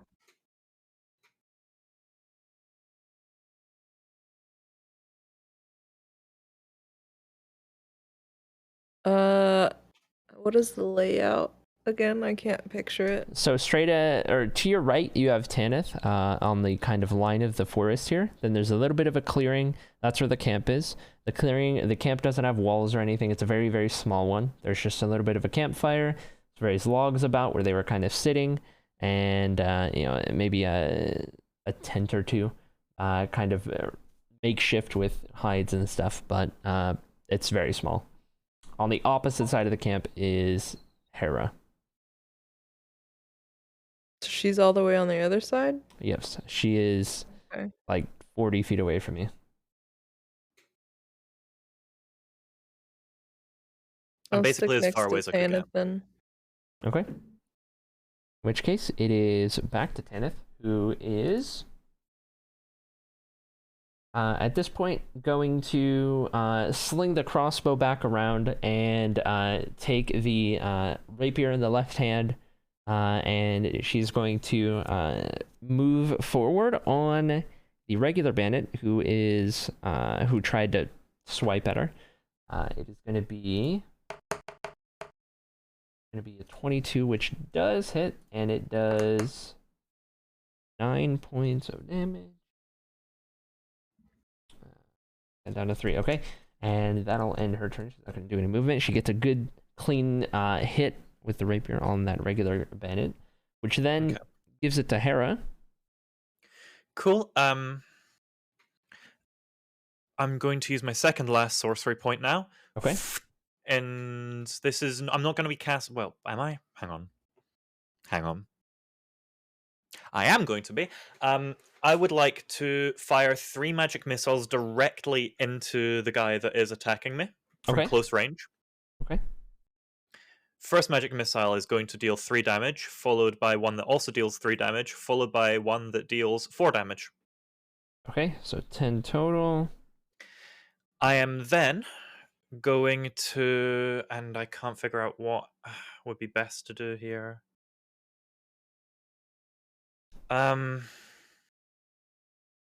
Ooh. No, let's go for it. I'm gonna do create bonfire, and I'm going to go under the 2 Are they close together, the 2 mages? Not necessarily. They're about 10 feet apart from each other. Let me check create bonfire real quick. Yeah, I can't quite do that. I'll make a line then Okay. in front of them so that they can't see any of the party. Okay. I basically just want to make it so that they're obscured and the battlefield is kind of split. Okay. So there's a line between them and Tanith and Pipra? I want to remove them from the equation at the moment, yeah. Okay. If I can, encircle them, but I don't think I quite have the size requirement for that, yeah. You wouldn't be able to. Yeah. Okay. So that is your turn then?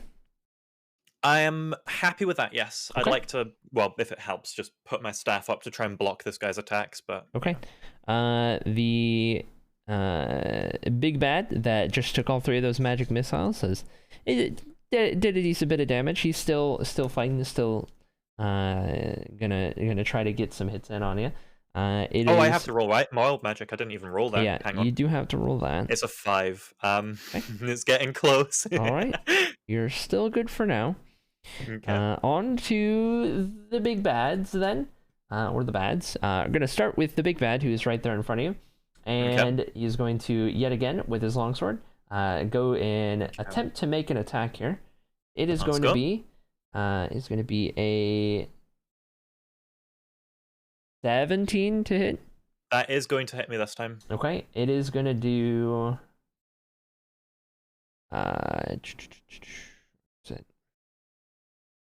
Here we go. It is going to do 7 points of slashing damage. Oh, that's nasty. Okay. Okay. And then he's going to come back with another attack using his multi-attack. Same weapon, longsword. And this one is going to be a 13 to hit. Doesn't hit. This one misses. So that one just misses. And that's going to be his turn. It is going to go now to the...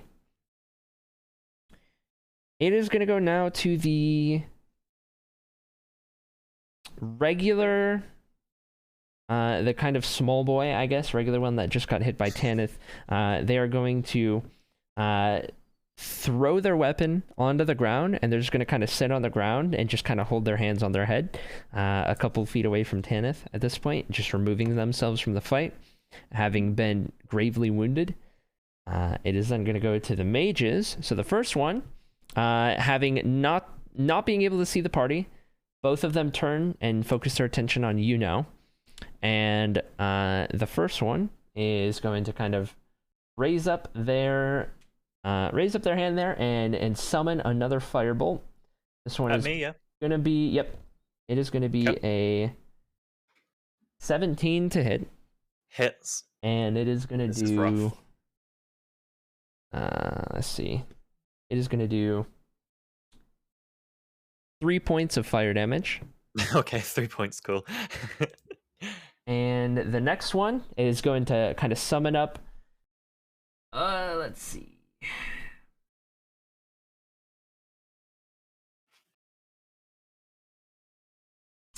Going to summon up the frost energy again with both hands and unleash a ray of it in your direction.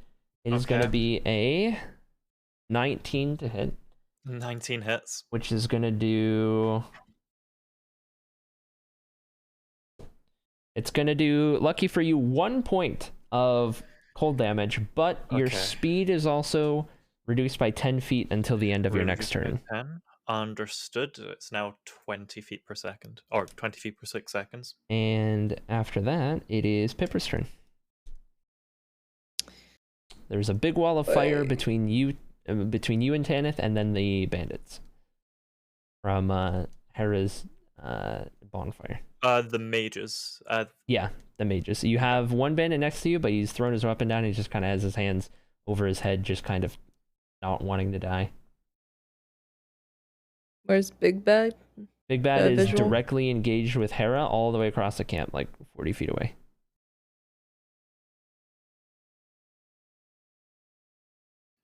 I'm just gonna mark Would you off. say I still have a potato on me? I would say that you do not have a potato on you. Well, I have another dagger. Catapult again. Okay. At the Big Bad? Yes. Okay. Would you say he's disadvantaged since he's facing Hera? No. Okay. It is going to be a 13, which doesn't pass hardly. Okay. So, I don't know if what's it going to be? a 14. Yeah. No, I know that, but damage-wise. No, 14 damage. Oh, 14 damage?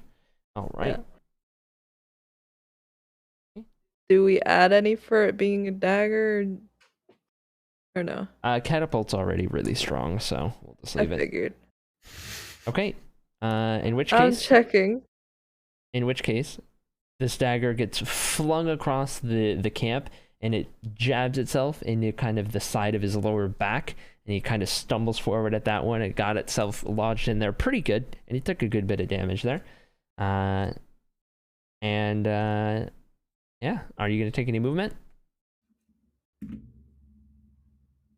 I will.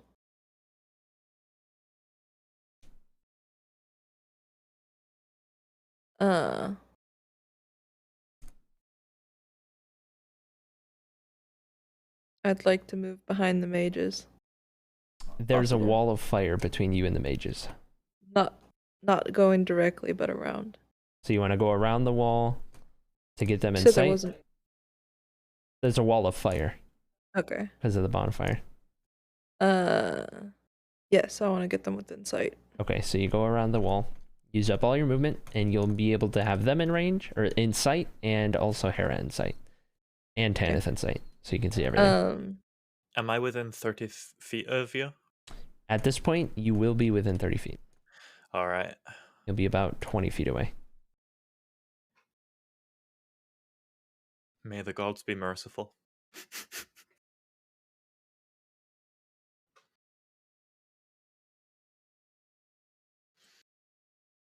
That ends my turn. So is it now Hera? If that ends your turn, it is Tanith's turn. So Yeah, I can't do anything else. having seen the little bad just kind of throw their weapon and just kind of give up, Tanith is going to turn her attention to, or she's going to kind of run off around the wall to get the mages in sight again. And she's going to kind of sheath the rapier again, sling the crossbow around, and take aim at the first one she sees. It is going to be a 27 hit, which definitely hits. And it is going to do 7 points of... A 27. Was that a nat 20? No, it was a 19. Okay. Okay, so... I was going to say that's a crit otherwise. Yeah, that one takes 7 points of damage, and that is all for Tanith's turn, which then gives it to Hera. Okay. Well, the first thing I'm going to do is I'm going to have to use the very last sorcery point I have to quicken the spell Restore Health upon myself. Okay. That's going to be on me, and I'm going to get back 5 hit points. Okay. The second thing I am going to do... Oh, wait a minute. Wild magic this. 16, nothing happens. Okay. The second thing I'm going to do is I am going to cast Scorching Ray at the big bad again. Okay. To hit. This is going to be a 17. That is gonna hit. Cool. First ray, 2 damage. Second ray, 7 damage. Third ray, 10 damage. How do you like to do this? Let's go. I would like to, while he is still swinging from that second one that just missed, duck under him, while one of my hands is on me trying to conjure up the healing energy. I would like to, with my other hand, drop my staff and just, in a smooth motion, like Goku style. All three at once? All three at once, just straight up. Yep. All right, there you go. Let me just roll wild magic for that as well. Super Saiyan hair. It's a one. He's gonna. It's a one. He's gonna. Okay, so before that, he's gonna kind of lean in and have like the arms and the legs forward as he gets pushed into the air, and then he flies back and lands on his back out of commission. However, now you you have a I'm gonna roll the. You gotta roll. What's this? A 9, effect number 9. I cast Muffle on myself. Alright, there you go. What is Muffle? I need to go look it up. I'll pull up the spells so I can read it to Oh, everyone. that's funny. So I've just cast At least Muffle I on didn't myself. get electrocuted. Rolling the Yeah, one, true. That could have been a lot worse. rolling the one on the Chaos Magic, Hera then rolled the one that casts Muffle. When this spell is cast, the user's footsteps are completely silenced for 10 minutes. Includes suppressing vibrations from the user's footsteps. Am I still able to speak? Yeah, it's just it moves the noise from your movement entirely. I need a sticker now that says I survived a hair nat one. I survived a nat 1 and all I got was this lousy shirt. So the big bad is now dead. Are you gonna take any movement? Yeah, I am going to sprint head first towards the 2 mages. Okay. You will get all the way to them, but you've already used your action, so. Yeah, I have already used my action. Also, I'm just gonna be right there, like. That you got Muffle because Pipra was in range, and yeah, I was gonna say Pipra was in range. That could have been bad. Anyway, that could have been awful. That'll be your turn, which will give it back to the bandits. So the first one that is just given up. He's still given up at this point. Gonna go to the fire mage, who is going to take their focus and turn it towards you, Hera, after seeing you dispatch of the big bad. And they're going to whip up another firebolt. It is going to be a 17 to hit. 17 is going to hit. Which is going to do... where's the right one? Is this right? Yeah, there we go. It is going to do...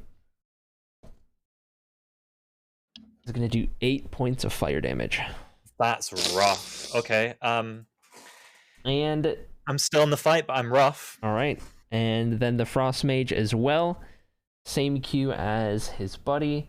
Gonna conjure up that ray of frost energy once more, and it is gonna be a 18 to hit. It's gonna hit. Which is gonna do... this again reduces your movement speed by 10 for the next turn since it hits.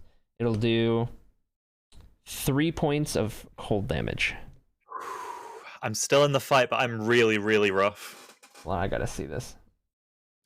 Why couldn't they look at me? 3 I HP. have a war 3 hit against points. spells. Okay, and that is the both of them, which then gives it to Pipra. About to flame him. Okay. Alright. Flame him. Alright, buddy. We are going to firebolt the ice mage. Okay.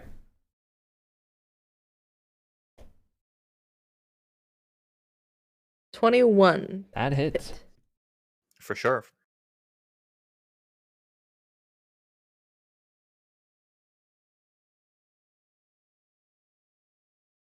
$10? 10 damage? Yeah. Okay. I got max damage. I was like, all right. Nice. That Frost Mage really didn't like that fire. Very cliche. All right. He takes that one square to the chest, and are you going to take any movement?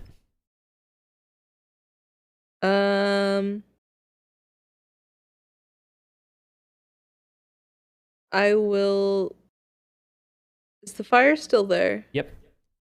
It is there, but... It's not between Hera, though, because they were still... Yeah, everyone's basically moved around the fire at this point. Okay, I would like to step in between Hera and the mages. I'm like right there. Hera is fully engaged, like melee range. Oh, Yeah. okay. You were really close. All right. Yeah, I was hoping that some kind of wild magic was about to happen. Yeah. But yeah, I'm kind of preying on it at this point.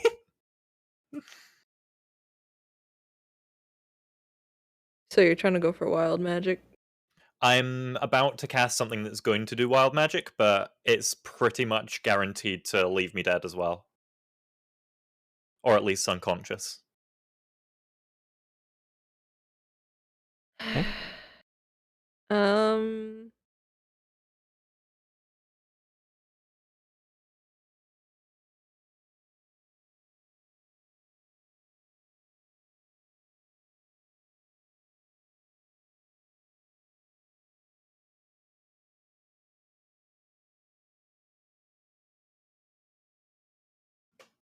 I'll back up then. Just out of Hera's range if I can. Okay. Sounds good. It'll then give it back to Tanith, who is going to sling the crossbow back around, pull out the 2 daggers from the thighs, and rush up to the fire mage and do a what is it even called? 2-weapon fighting with the daggers. First one is gonna hit, and the second one is gonna hit as well. And they're gonna do Good grief. 6 points and 9 points. Nice. Which is gonna be 15. Okay. So she slings her crossbow around, pulls the daggers from either thigh holster, and kind of has them where the blade is kind of facing down. So she's holding it kind of opposite in both hands. She runs up to him, kind of sprinting, handle in the upward position, and she brings the left hand across with a slash across kind of the neck. And then the other one, she pulls back and she just kind of plunges in the chest, and this person just falls back completely out of commission.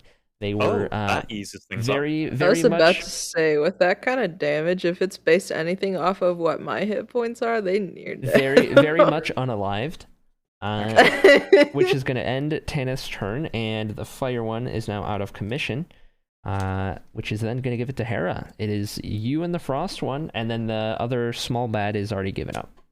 Okay. Small bad's given up. I will go and talk to them later. I do have a choice. I could risk the wild magic. I'm going to risk the wild magic. Tanith is about the only person in the party that can take a full hit from that. That's fair. They're near death. If you just really have any near kind death, of so, melee weapon, though, you should be able to get them, because I did 10 points against them. I'm gonna magic missile straight to them, and all 3 shots just directly on them. That is going to be 5 followed by 3 followed by 2 damage. Okay. All right, they're going to take these missiles, and they're going to be hurting quite a bit after taking all 3 of these missiles, but they just look angry and very much hurt. And here comes the wild magic. They have more health than me. The wild magic is going to do nothing. Okay. All right. Then it gives it to the frost mage, who, unsure of entirely what to do, is my time has come. Going to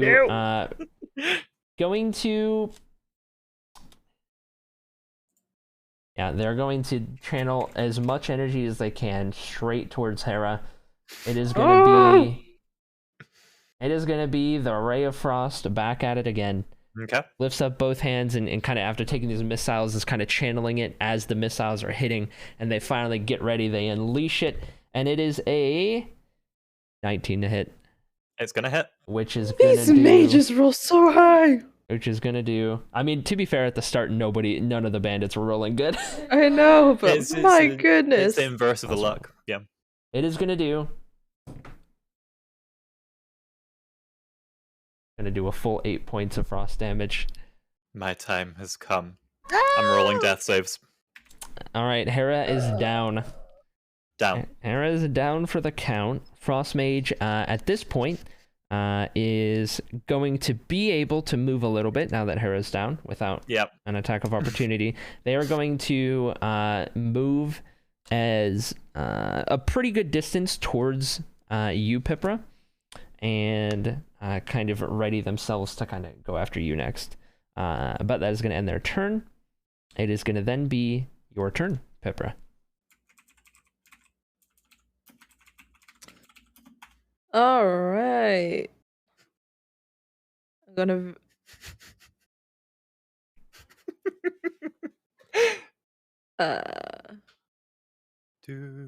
I'd like to run at this person as well. Oh, okay. And just full-fledged cast firebolt at them. Okay.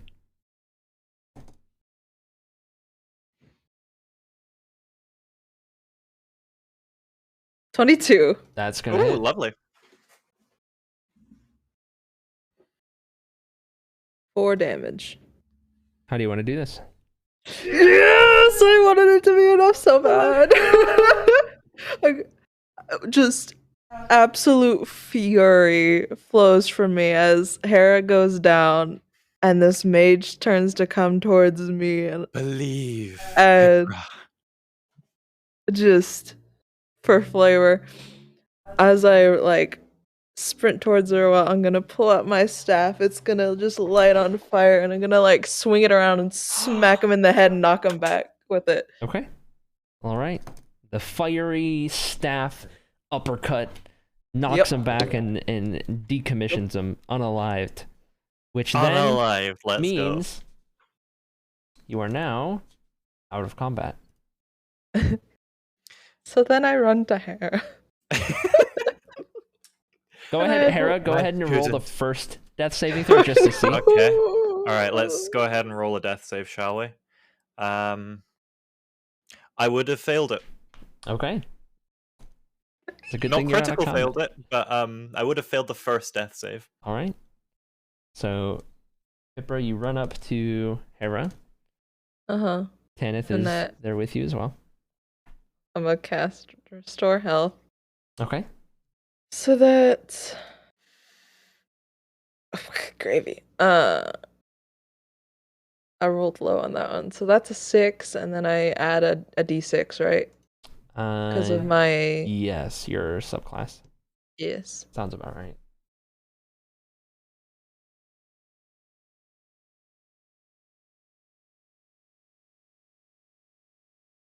That's a 2. So that's 8 points added to Hera. Okay. All right. I am realived.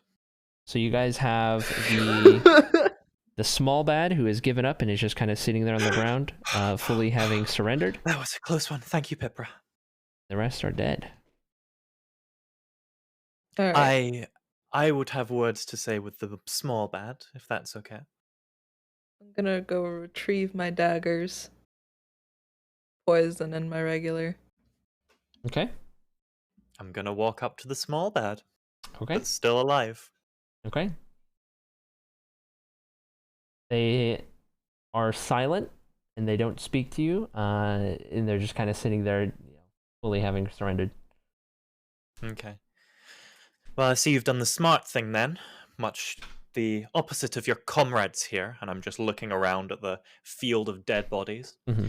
So, you're going to keep being smart with me now, or you're going to end up with the rest of your crew, as it were.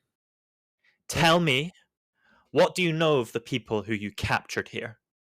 And as you say that, this person looks up. You see that it is a kind of middle-aged human woman who is maybe almost appearing to be a little too much past her depth. Maybe maybe in a little deeper than maybe she could really handle. She looks over at your friends who are tied up to the trees off in the distance on the other side of the camp, who are just kind of trying to listen or whatever to what's happening, but they're blindfolded so they can't see, and they haven't said anything yet. But she looks over at them, and then she kind of looks back up at you, and she explains, well, the plan was originally had nothing to do with them. Our original plan was just to attack one of the Risliki groups that were traveling through. we got word of him, and I don't know how much you know of us, but well, Enough. And I there's kind of brandish the mhm. medallion of a clearly deceased member Okay. of their group. And I kind of, this is And adding to my intimidation. and I'm just she trying to she kind of intimidate pauses them. for a second and then continues. She's like, "Well, we're pretty much at war with that group in the north, the Risliki, much like many of the commoners are at war these days. And well, we were going to attack one of their groups when our newest captain of this area spotted I don't know, it was one of, I guess, one of them, and she gestures over, and you can see she's clearly gesturing towards Tormund specifically. Well, And made it known that I guess she recognized him or knew of him, or there was a bounty of some sorts. I'm not entirely sure. I wasn't given all the details, but all I know is that we were supposed to capture them, hold them. We were going to take them. We're going to take them northwest. We were going to take them further into the Empire-controlled lands. And I don't know if she planned on claiming that bounty or whatever, but she's gone now. She left to take word to one of her superiors. That we don't get the names unless we're a high enough ranking official, but I don't know. She left to take word there, and I guess she left at the right time. Enough. And I'm just gonna kind of look at our staff on the ground. Mhm. You now, face before you, have a choice. You can see where one of these choices ends up. And I'm gesturing again, the dead bodies. Corpses. Abandon this pointless feud of yours. Abandon this creed of villainy that you've taken up. And do the right thing. And I'm gonna extend a hand towards her to try and like help her up off the ground. She's gonna pause for a second and kind of think about it, and then she's gonna take your hand. You let up. Okay, and I'm gonna lax my demeanor a bit. That was the right choice. There is, as you will no doubt know, a war going on, and it's not just your clan versus the Incurio. This is a war of two gigantic nations that are clashing and ruining many more lives than mere banditry could ever hope to achieve, and I hope you understand the importance of this. She's just kind of silent, listening to you. And, what's your name? Oh, name is Ilvarel. Ilvarel. Have I said that right? Yes. Ilvarel. I have recently come across knowledge that I am not going to be able to act on. I'm not going to be able to do anything meaningful with this knowledge without the help of another going in a way that is not the way that I'm going. And I'm going to hand her the peasant's clothing that, the commoner's clothing that was previously there, and it's going to be to replace the Incurio uniform. Take this. Ditch this worthless grab. I have a message for you to deliver to the city of Naubatu. I'm hoping I'm saying that right. Now Taboo. Now Taboo, thank you. I'm going to get that wrong every time. The city of Naboo. You're going to go there, and you are going to tell them, with the authority of the Maritaean Council, you are going to tell them that they are about to be under attack by all of the Arkelkix Empire forces. You are going to make it there, and then you are going to do with your life what you desire. Going to give her 10 gold pieces. Okay. I'm going to look her in the eye and go, there is so much more than banditry and thievery out there for you. I don't know your past. I don't know your story. But it hasn't ended here with these guys. You made the smart choice. And there is more mercy in this world than you may realize. She just kind of nods and hurries off to get out of there, essentially. Go. I'm just going to look at her. Go. Okay. So, with her gone, you approach your group of friends Yeah. that are at the trees, and With any luck, As and I'm gonna you- just sorry. as you do so,